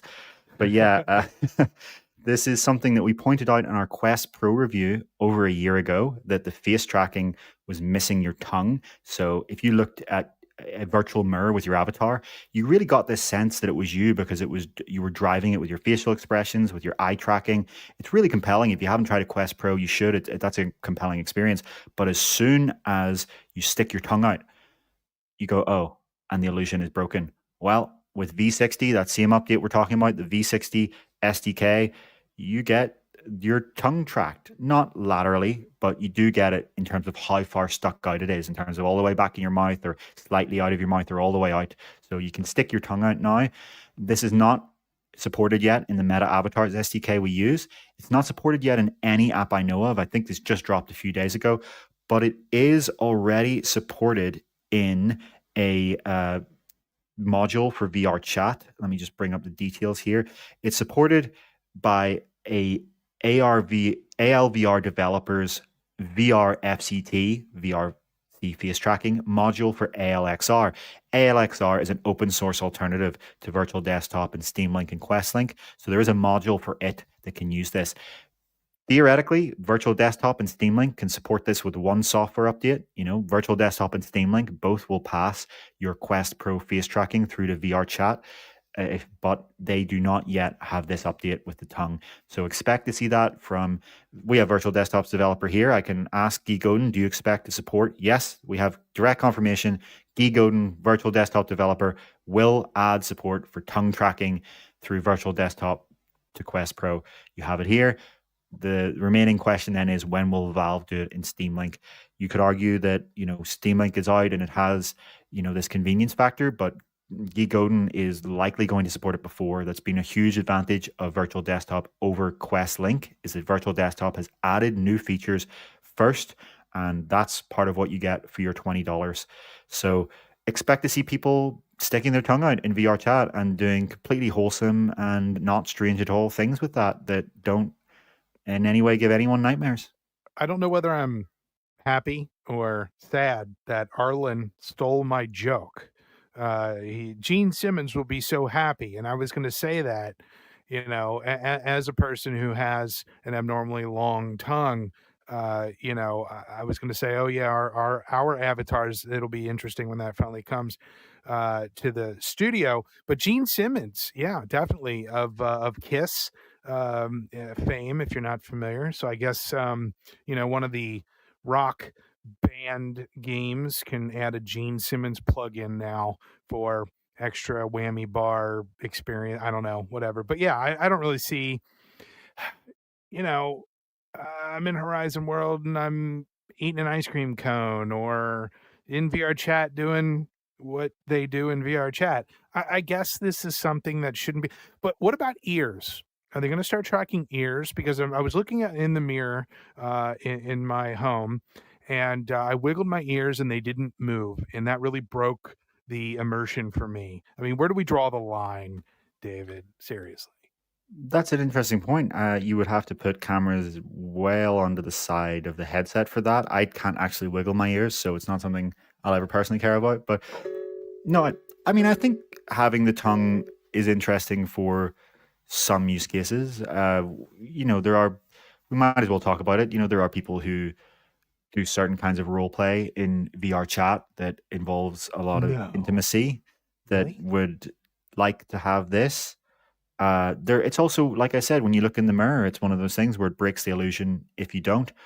Um, but yeah, it's just one of those extra situations. I guess you could also build a game out of it. You could technically build some sort of mini game where you stick your tongue out to do something. I've heard some developers are playing around with that to see Yeah. what fun use cases are there. Lick Sim VR. There's your title right there. Yeah. So I mean, it's a nice thing. It's a nice thing to have. Better, more and more tracking is always good. Mostly, I guess. We want eventually you want every single expression and every single movement of your body to be translated onto your avatar for the maximum social expressivity. Maybe Daniel Leeper has brought up that there are, in the far future, some of these people may want other certain appendages to be tracked. I'm sure that will one day happen. Yeah. So Yeah. It's not long before we see something like that. Let's move on, David. We have Jaden Juba in the comments saying that they came onto the show with the weirdest time. What are we talking about? Go into VR chat in the next few days. Join VR chat over the Christmas weekend, and I'm sure you'll see from many people exactly what we're talking about. Indeed. And you'll get a taste for what's happening there. Oh God, that was the dad joke. Easy. Oh so God. easy. Okay. I'm actually really excited about this next one because I don't know how many of you have had struggles with trying to take video captures on your Quest 3 and you get a decent looking video, but the audio cut out, and you think to yourself, well, maybe I should just be streaming this over a cable to my computer and recording it that way. I'll get the highest resolution. I guarantee I'm not going to lose any of the audio. But wait, Meta steps in and gives us something new to play with. And I'll let David explain. Yeah, last month we talked about the wired version of this on the show. So let's just be clear about what we're talking about here. If you record a video on Quest today, by default, it will be square aspect ratio. That's because each eye in VR has a roughly square field of view. So on this depiction here, you see that in the blue. That's what you will get by default. Now, you can choose on the headset when you're recording to record widescreen. But that doesn't magically make the field of view wider. It just means that you're going to have a high resolution cropped view of this part of your view.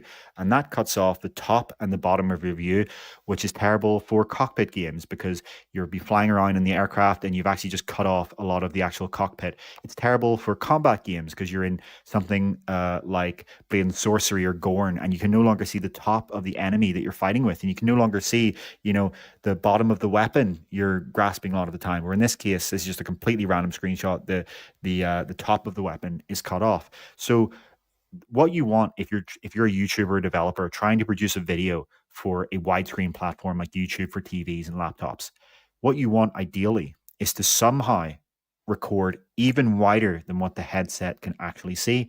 And that's exactly what Casting 2.0 did through the MetaQuest Developer Hub. It's an application for Windows and Mac. So it has this cinematic mode that was released in Wired last month that expands the rendered field of view in your Quest. It tells your Quest to render wider than what you can even see through the headset for the purposes of recording it. So you get the top and the bottom, and you get all of this extra field of view that you don't even see. As I said, last month, this required a USB 3.0 cable. To do this, your PC would do the recording, but you had it connected by this big USB 3 cable, like if you were using Quest Link wired to your PC. But with this update just last week, they now have it wireless over Wi-Fi. So just like you might stream PC VR, you're using your Wi-Fi network at home, you're putting a lot of high bandwidth data. You're now just streaming this wider view of what the headset can see over your network to your PC, and your PC is doing the recording. So developers and creators, YouTubers can now give you this really expanded cinematic view of what they're seeing. This has already been used by the Arizona Sunshine 2 gameplay launch trailer. If you notice, you'll see it's on Meta's channel. I think it's on Vertigo Games channel as well as a gameplay on Quest 2. It is on Quest 2 using Casting 2.0. You'll notice that you get this much wider field of view image than before. So this is a game changer for YouTubers. This is a game changer for developers making trailers. Okay, Rowie 270 in the comments here says, why isn't it possible to capture a 3D stereo video? Most of the videos we come across are in 2D, which doesn't quite capture the full experience. Seriously, why can't we, other than the pure power suck bandwidth, even plugged in through a cable, you aren't able to do this unless you have some weird third party thing that I'm probably not aware exists, and somebody will say, "Oh, it exists." What's the problem here, David? Yeah, so on the headset natively, it would just be the problem that you're encoding two streams at once. You're encoding two different eyes. Right. You actually, as you just sort of joked, you can do this on PC. You can use certain ADB tools to get a raw view of each eye. You then have to do the distortion yourself, though, the undistortion, and then stitch it into 3D. I think it's just one of those things where the use case is not there because most people that are watching this content are watching it on a regular screen. If you're a YouTuber that makes videos about VR games, be it PlayStation VR 2 or Quest or PC VR, you're mostly showing an audience of people who don't have VR or aren't using VR at the moment about VR. This will become once more people have headsets and they're watching YouTube more often through headsets and glasses, then something like 3D becomes a much more important use case. But you could say that for your own use case, it would be cool to record. Say you want to watch back your own gameplay footage of something. It'd be a lot cooler to see that in 3D than it would in 2D. For two things. Actually, number one, I think that's a chicken and an egg problem, though, especially with platforms like YouTube, is I think if there was more 3D content, and I know there is some, but I'm talking about like genuine, like big YouTubers putting out 3D content, you would get more people wanting more, which would create more because people emulate these successful YouTubers. There's also a lot of conversation in here about Mono 360 capture. There actually was both mono and stereo 360 capture available as a Unity plugin. I don't know if it's still there. I don't know if the developer has, kept up on it or not, but I had used it in some B2B development stuff that I did in Unity a million years ago. So it does exist, but it does require also the PC to do it as opposed to actually on headset, which back then there was no on headset. You had to have a PC VR. Yeah. Yeah, with 360, that's the field of view would have to be so wide that a standalone headset just could not do that. Even for PC VR, if you could somehow record 360, it would be a vomit fest though, because the person is moving around and you're not moving with them. You'll be looking backwards as they're And it walking was. forwards. There are certain It use was. cases for 360, Yeah. but screenshots are probably a better use case for that. 360 screenshots are something that these platforms probably really could implement if they badly wanted to as an API. That would be a really cool thing if you could take a 360-degree screenshot at any time in VR and people could you had some sort of a social platform to share them on. Maybe Meta could add support for them in Facebook or Instagram or something like that, and then you could look around and see that feel like you're really there. Slightly, obviously, people are pointing out that you can do that on PC. That with NVIDIA Ansel, that's something there. But obviously, it's a lot more compelling when it comes in VR. But yeah, Yeah. it looks like it's an exciting time. Another thing we should talk about: the Quest's inset headset recording tools got 60 FPS at some point. It was never announced in any of the change logs for the system software, but I have it. I've seen a lot of people have it now. So that is a really big thing. I would say anyone recording or streaming VR, please do it in 60 frames per second. A lot of the jank you see in VR YouTube videos are 30 frames per second or even lower sometimes. 60 frames per second is how VR should be shown, because all of this fast head movement, all of the kind of translation with your head, it does not look good at 30 frames per second. Yeah. Yeah. Totally agree. Okay. Asgard's Wrath 2. The heavily anticipated by some sequel to Asgard's Wrath, which I believe was the first game I played on, I guess it was Quest 1, just Quest, at one of the Kinects. I don't remember, but I do remember it was the game that they were showing off. Would it have been Quest 1 or Quest 2, David?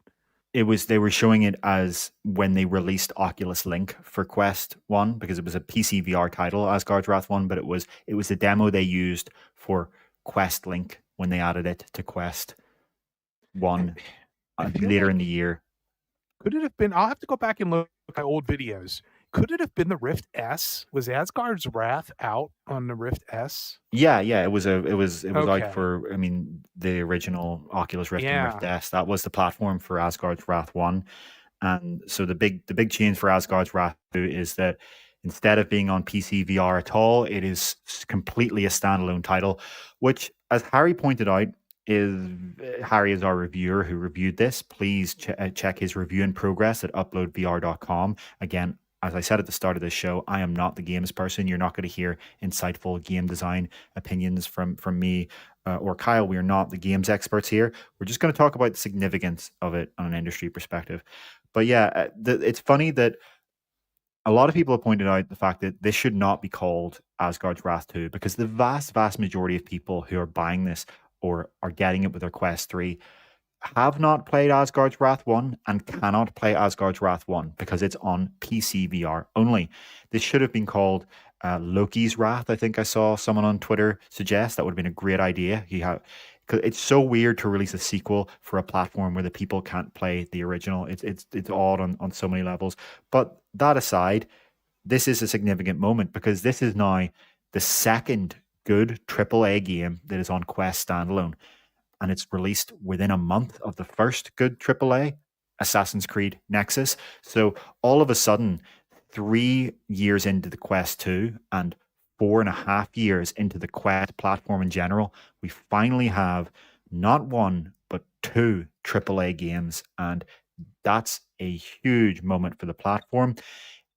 The big question is this an aberration? Are we only going to see, a AAA game or two now and again? Or is this something where Meta is opening up and understanding, getting into a new gear and understanding that if they want to build a gaming platform, they need to shoot these things out multiple times a year?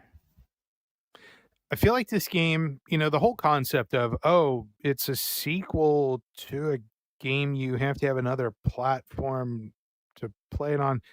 I don't really buy that. I mean, what are we up to, like GTA 12 or something like that? And I mean, you can't play that on the PlayStation 2.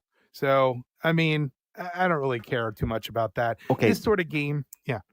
the story starts from the end of the first one, though.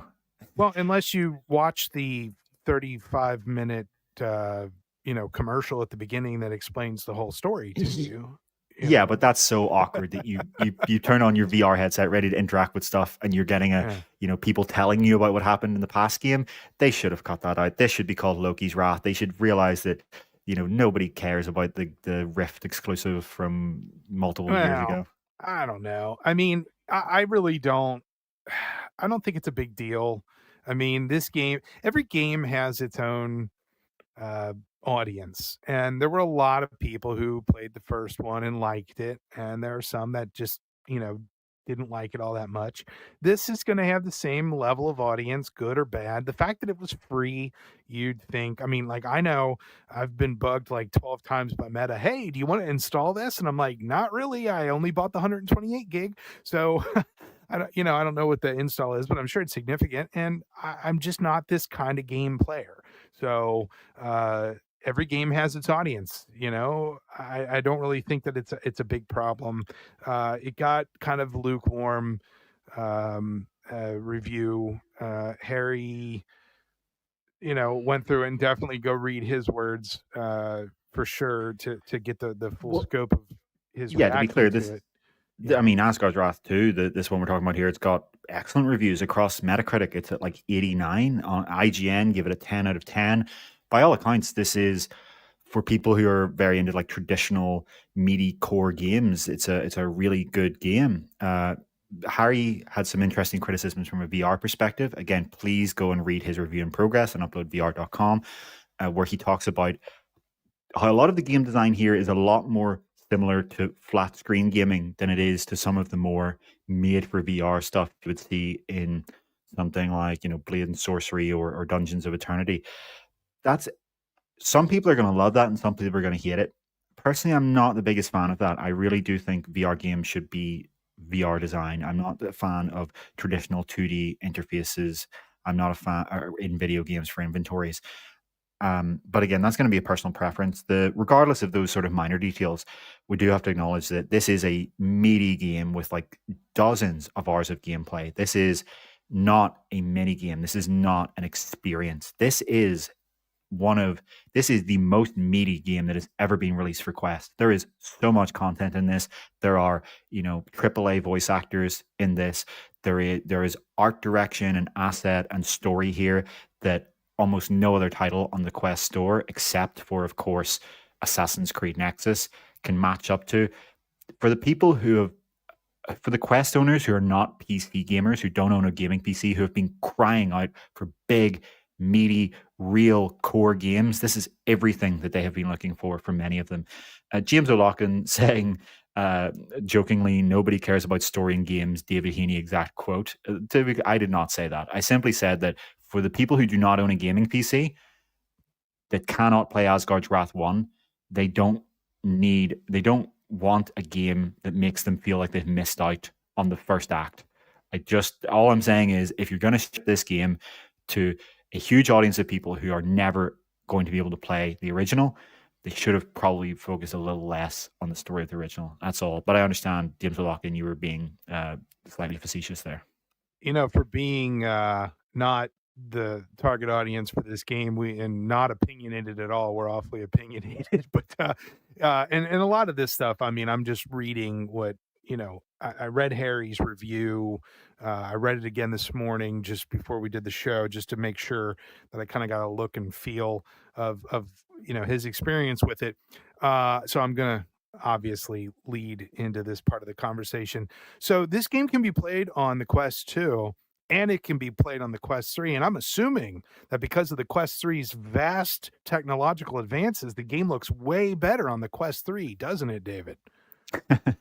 Yes, Kyle's obviously making the joke of the other thing we should point out, which is that no, despite the fact that this is being shipped in the same launch window as Quest 3, despite the fact that this comes free with Quest 3 until sometime in January, so all of the launch window Quest 3s get this for free, this is a Quest 2 game. It does not currently have any graphics upgrades for Quest 3. It runs at a slightly higher resolution at Quest 3.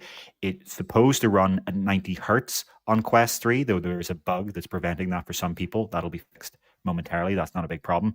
But other than those minor little things, slightly higher refresh rate and slightly higher resolution, you see the same textures, the same shaders, the same assets of all kind for the same LODs, the same pop in on Quest 3 as you do on Quest 2. That's not Sanzaru Games' fault. I'm sure they were just trying to build the game they could and get it shipped, and this started years and years ago, long before they got a Quest 3. But it certainly is Meta's fault. It's a really weird thing. Can you imagine Sony shipping their flagship God of War alongside PlayStation 5, except it's actually a PlayStation 4 game? It simply wouldn't happen. It's something that Sony would have had the foresight to never allow it to happen.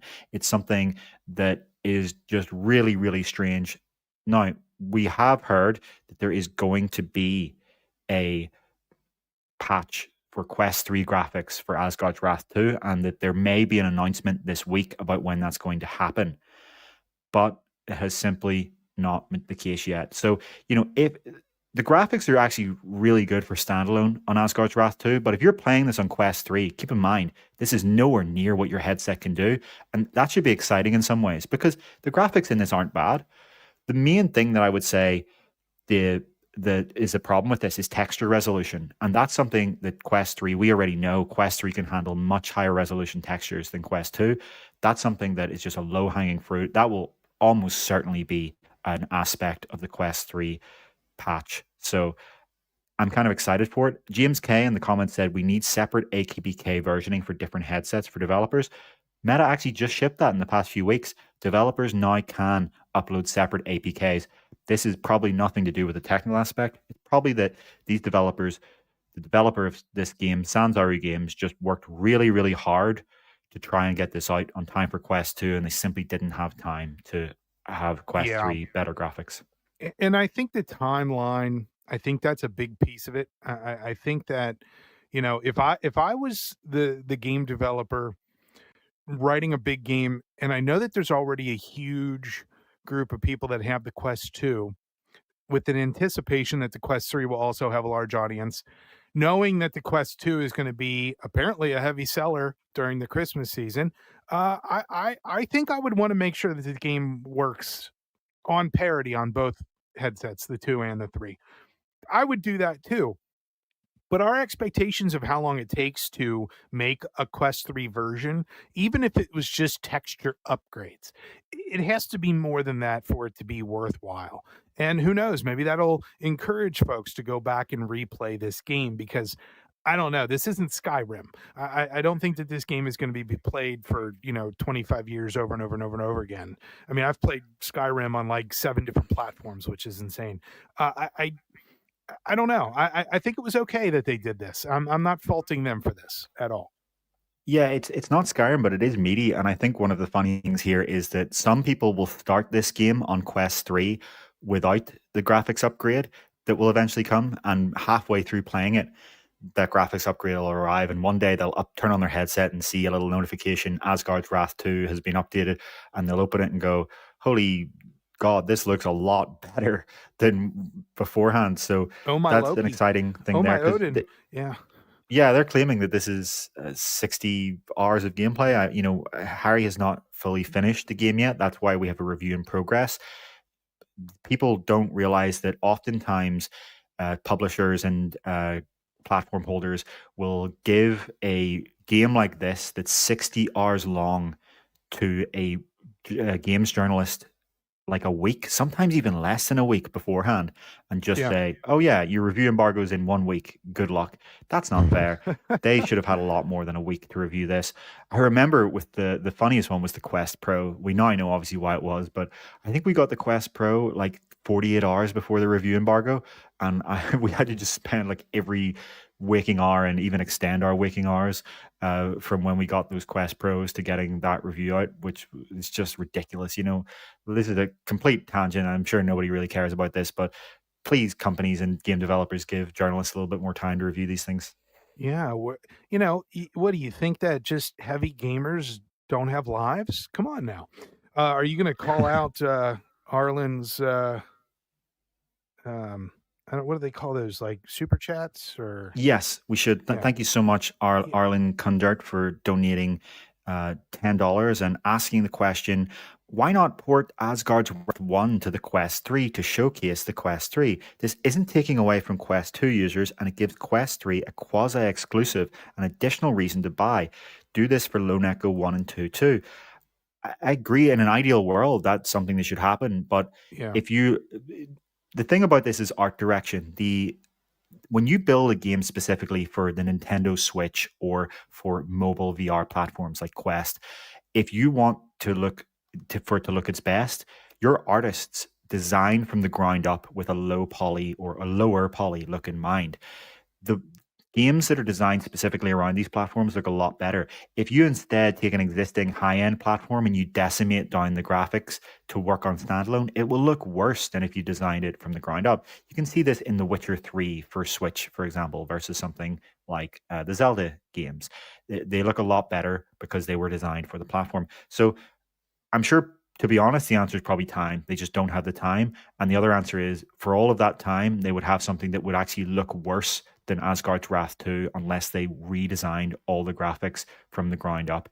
Unfortunately, Asgard's Wrath 1 was built for something that has an order of magnitude more graphical power than even the Quest 3. But yeah, it'll be interesting to see what this studio does next, because some people have noticed that they have a trademark for, I think it's a trademark for Worlds of Wrath, which suggests, is their next move an Ooh. MMO set in this universe? Maybe. I mean, I like that though, Arlen, about the idea of releasing Asgard's Wrath 1. I also thought about that at one point and had a conversation with somebody online about it. And then, there would have to be some modifications and whatnot to work properly on a mobile headset. See, now I'm saying mobile. Stop that, David. Mobile. It would have to take some. So you'd have Asgard's Wrath remastered, and then they could have Asgard's Wrath, the Ian Hamilton cut, where you just play mini golf with Loki. That's all you'd do. So, yeah. Yeah, I I mean, don't know. people in the comments are pointing out, though, and we did say this to be clear, Asgard's Wrath 2 does not have bad graphics. The graphics are impressive. It's just Mm-hmm. some of the textures are a little bit lower resolution than they could be. And, this, again, it's an optimistic thing in a way, because it just shows you, as good as Asgard's Wrath 2 looks, Quest 3 can deliver a lot better. And that's what we hope to see in the coming months. Obviously, I hope that the developers at Sanzaru Games get a good holiday break. They've obviously worked really, really hard. Hopefully they get some serious time off at Christmas, and Yep. they don't have to fall into the demands of us, a few million tech nerds that bought the $500 headset, when realistically their market is the 20 million plus that bought the $200 to $300 headset. You know who's getting some probably unwanted time off this holiday season? Are the folks at ByteDance, who are no longer part of their Pico team. That's my transition, folks. That's how I transition into our final piece here.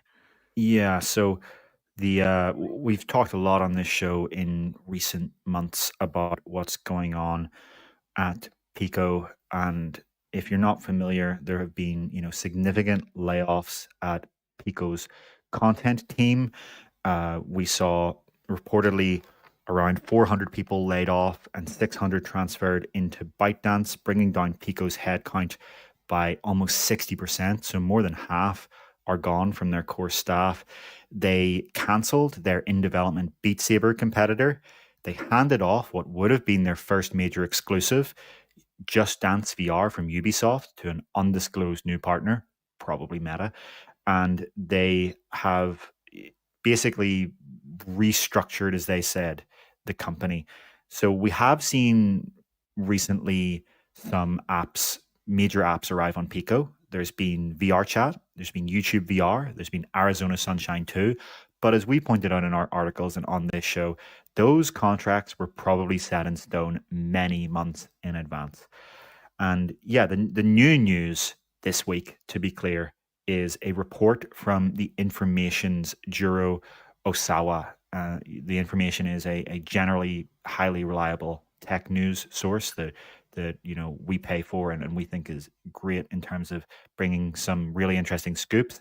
And they are saying that ByteDance ByteDance being the Chinese tech giant that owns Pico, and also, if you're not aware of this, owns TikTok. Yes, the same company behind TikTok is the one that owns Pico, the Quest competitor in Europe and Asia.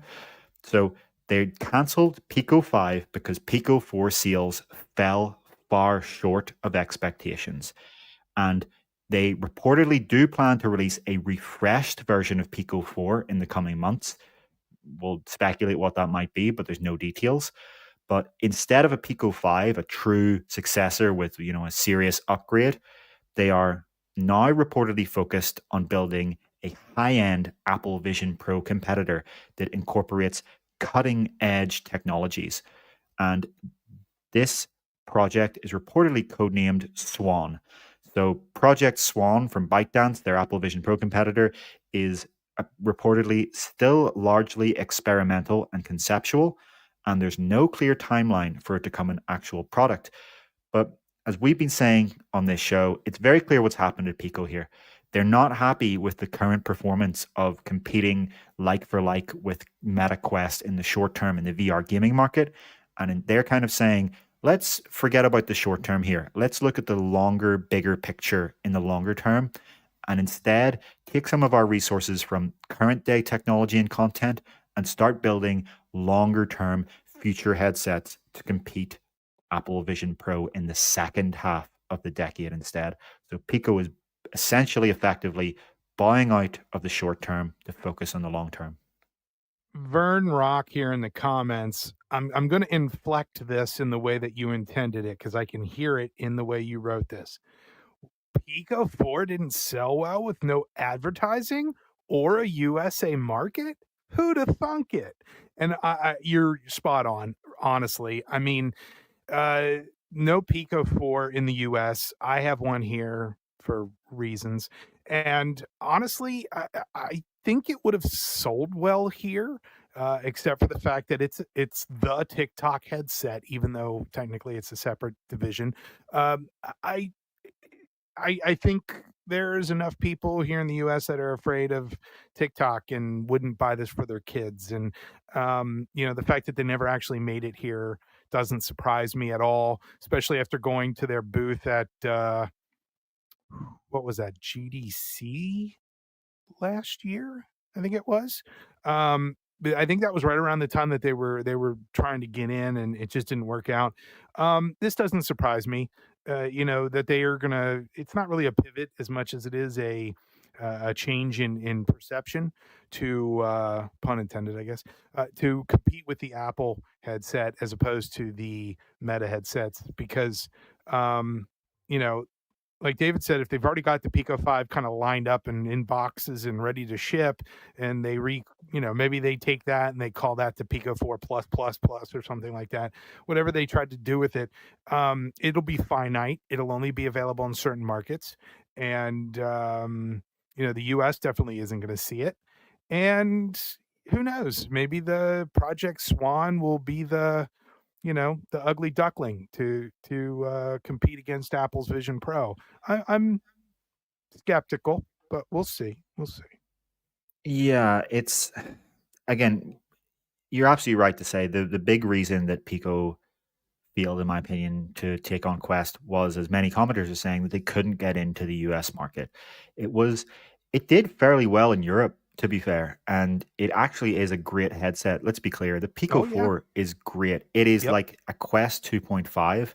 It's a midpoint between Quest 2 and 3 for roughly a midpoint pricing. It's well priced. It's got a great 2K displays. It's got pancake lenses. It's got a rear battery. There's nothing wrong with the hardware. It's not like it failed for that. And they put a lot of effort into porting a huge percentage of the Quest store. A lot of Americans who aren't really familiar with the Pico situation, you would be shocked to see just how many of the big games on Quest are on Pico. The problem is, of course, likely because of the regulatory scrutiny of TikTok and the political aspect of that in the US, where some people are looking to try and ban TikTok. And I'm not making a comment on whether that's valid or not. We're not talking about that here. We're not taking a political stance. We're just saying that likely because of that, Pico was unable to enter the US market. And so without that US market, which is, to be clear, from most of the developers I've spoken to that are Quest developers, the US is their biggest market. The US is probably the biggest VR market in the world. I don't think anyone would disagree with that. Without that, they are kind of toast. So they essentially may have sacrificed Pico to see if TikTok, as Ian said, I want, if Ian's watching or watching back, I'll give you credit for that one. That was your phrase. Um, the that it's just going to be really, really challenging to then somehow also in the future bring an Apple Vision Pro competitor out. There is essentially right now a space. There's a massive gap between the $500 Quest 3 and the $3,500 Vision Pro. And a lot of companies are going to be saying, hang on, I would love to be in that gap. What could you ship in terms of mixed reality, in terms of better pass through than Quest 3 for $1,000? What could you ship for $1,500? The problem, of course, is that other companies are going to be there too. Samsung and Google will reportedly be in there around the $2,000 mark. We'll probably see, LG is reportedly going to come in there using the Meta Quest platform. Apparently, reportedly, LG is going to release the Quest Pro 2 in 2025 using the Quest platform, but LG components and manufacturing. So Pico is going to have a hard time to compete there. They do have the Chinese manufacturing advantage, of course, meaning that they can iterate faster, move faster, and deliver cheaper. But it just seems like a lot of ambition from ByteDance. Is their new ambition to just be the Chinese Apple Vision Pro knockoff? See, I sort of disagree with you because I think that the market as it stands right now will change dramatically. The perception of this market will change once the Vision Pro is out and there's enough people who are, and it might even take until, you know, not the Pro, but maybe whatever Apple comes out with next, the app, just Apple Vision or whatever they're going to call it. It might take that, but it, ByteDance needs to start now to be in line along with LG and Samsung and, like we said, everybody else. I think it's smart for them to be thinking about that right now. Now they're sacrificing their current market in order to be prepared for 2, 3, 5 years from now, and it might be a smart business choice because, like you said, that in between, where's that 999 Vision Pro-ish headset by somebody else? And, 1,500, 1,000, 800, 700, suddenly, Meta's being pushed to make an already subsidized headset even cheaper. Who knows what this will do to the market? But competition drives quality, and competition also drives down prices. And so I'd be curious to see where this, it's a bold move, Cotton. Let's see how this goes. I'd be curious. No, the Pico 4 is a fantastic piece of kit. I really enjoy their controllers. It charges and holds a nice charge. It feels nice on my head along with my glasses. So yeah, it probably would have done well in the U.S. market. Honestly, not really sure. That's an alternate reality I'd love to see. What if? Yeah, I really do too, because there's some people in the comments have pointed out, even if you don't like Pico for itself, or if you don't like ByteDance or whatever, they were providing competition for Meta, and like for like competition. There is no other company that is selling fully standalone headsets that are great at the price that Meta is, that have the kind of VR gaming controllers. It's just, there is no competition. Pico represented competition. Had they been in the US, they could have really pushed Meta to make some changes. They could have pushed Meta to have to actually not be completely complacent and compete in a way that, with Pico out of this market, Meta simply won't have to. Although, I say Pico out of this market, we do, as I said in this report, we have heard that there is a refreshed version of Pico 4 coming. Some enthusiasts have immediately asked the question, oh, what will be better? I suspect that you may be asking the wrong question in asking that. I think what we may be looking at here is a Pico 4 Lite. I think maybe we'll see an upgrade to the XR2 Gen 2. Maybe. But you would think they would call it a Pico 5 if it was going to have that. I wonder if we'll see a cost-cutting headset. I wonder if we'll see something where ByteDance decides to do one last push to just kind of make as much return on the content that they've put out as possible, the content that they funded to come to their store, and just get as many people to buy this.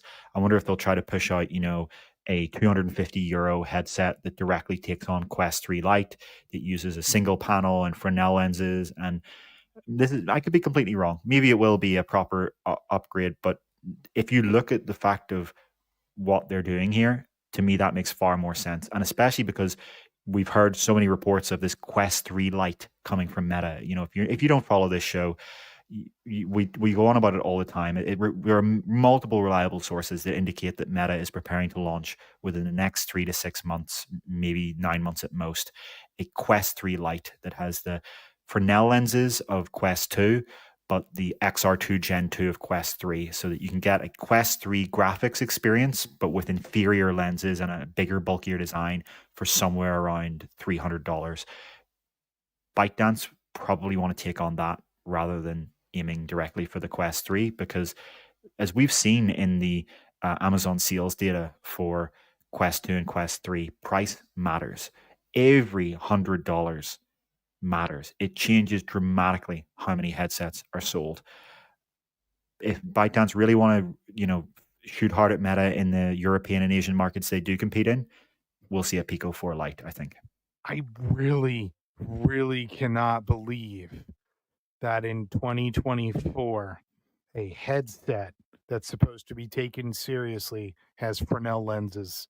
That just blows my mind. When Pancake lenses finally made it into a headset, I said, "Good. Go find every Fresnel lens that's not in a lighthouse or in a magnifying glass in front of grandma's TV and throw it away," because I just can't get over that. But I guess we'll just see. But you made a point earlier about content and about Pico trying to, I don't know, make good on what they have kind of laying around already. That's a big thing with the Apple Vision Pro. I refuse to call it AVP, folks. I'm sorry, I won't. That's Alien versus Predator to me.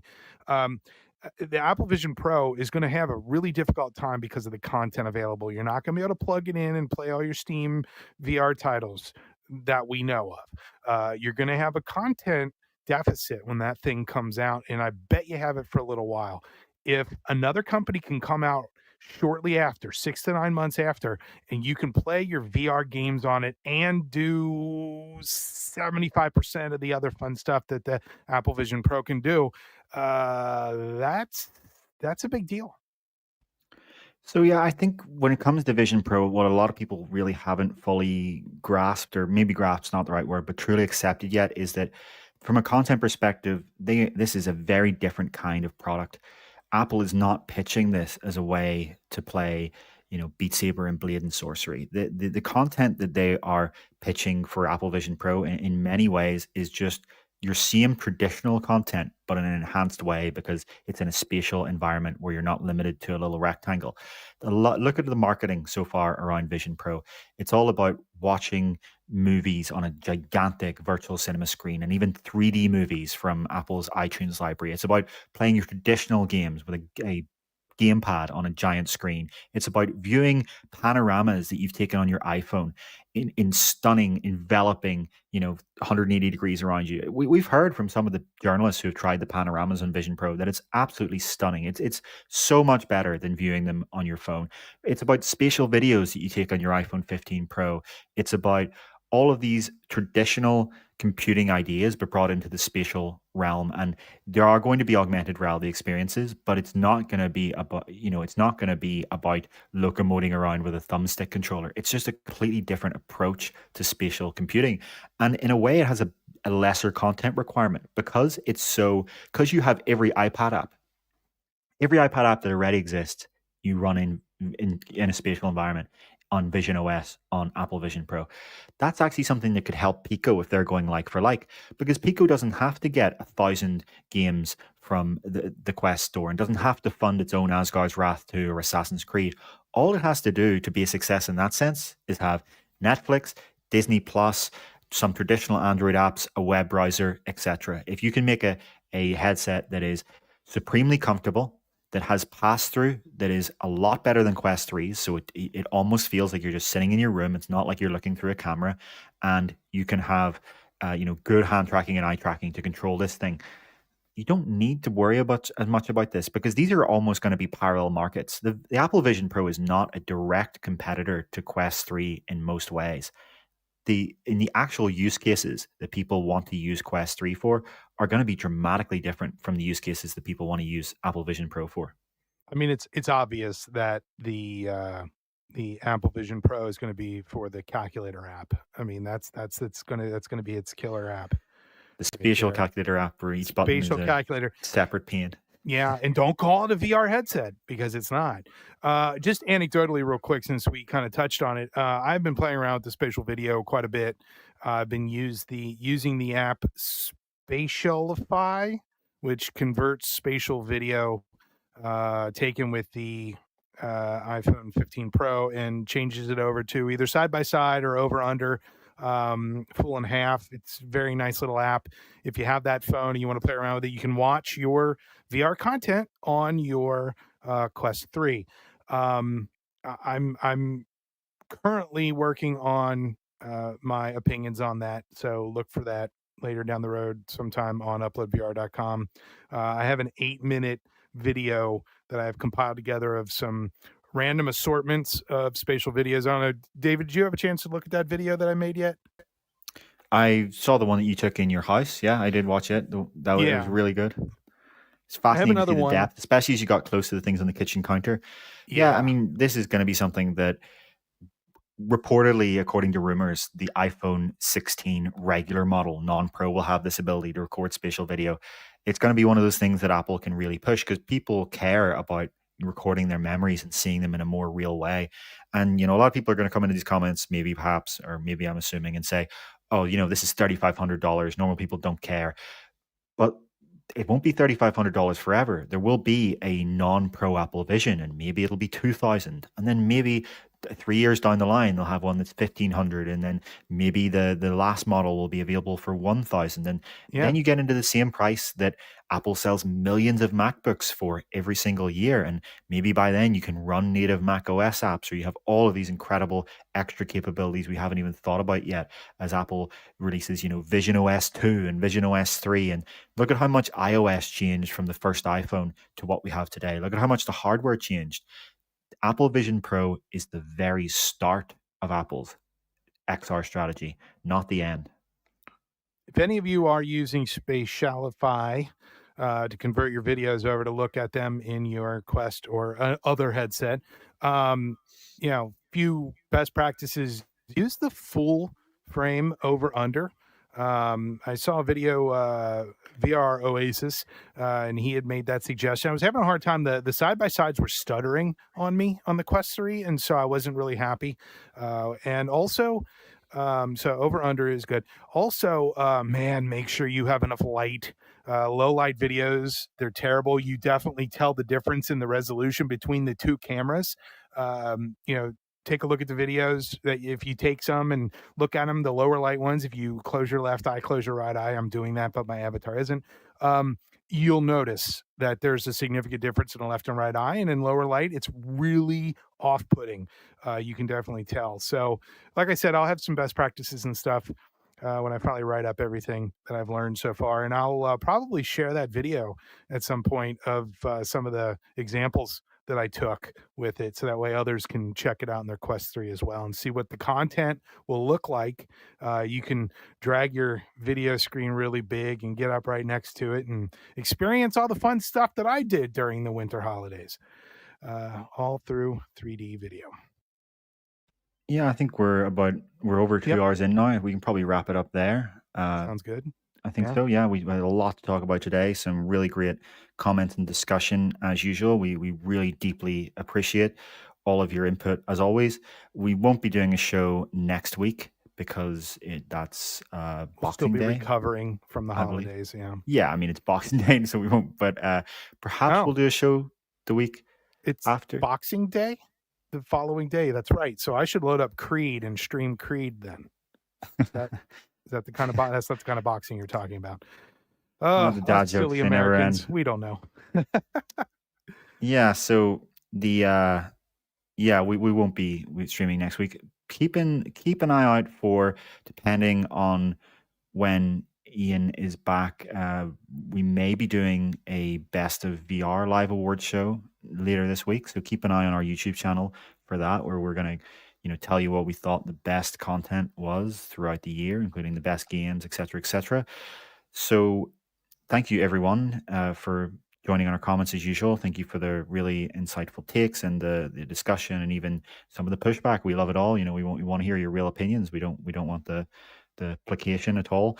And yeah, so Merry Christmas, everyone. Happy holidays. We hope you have a great rest of the year. We hope you either have the headset and VR content you want, or you're going to get it for Christmas. And yes, thank you so much for supporting our show and watching each week. Thank you again. We'll see you in the future. So long.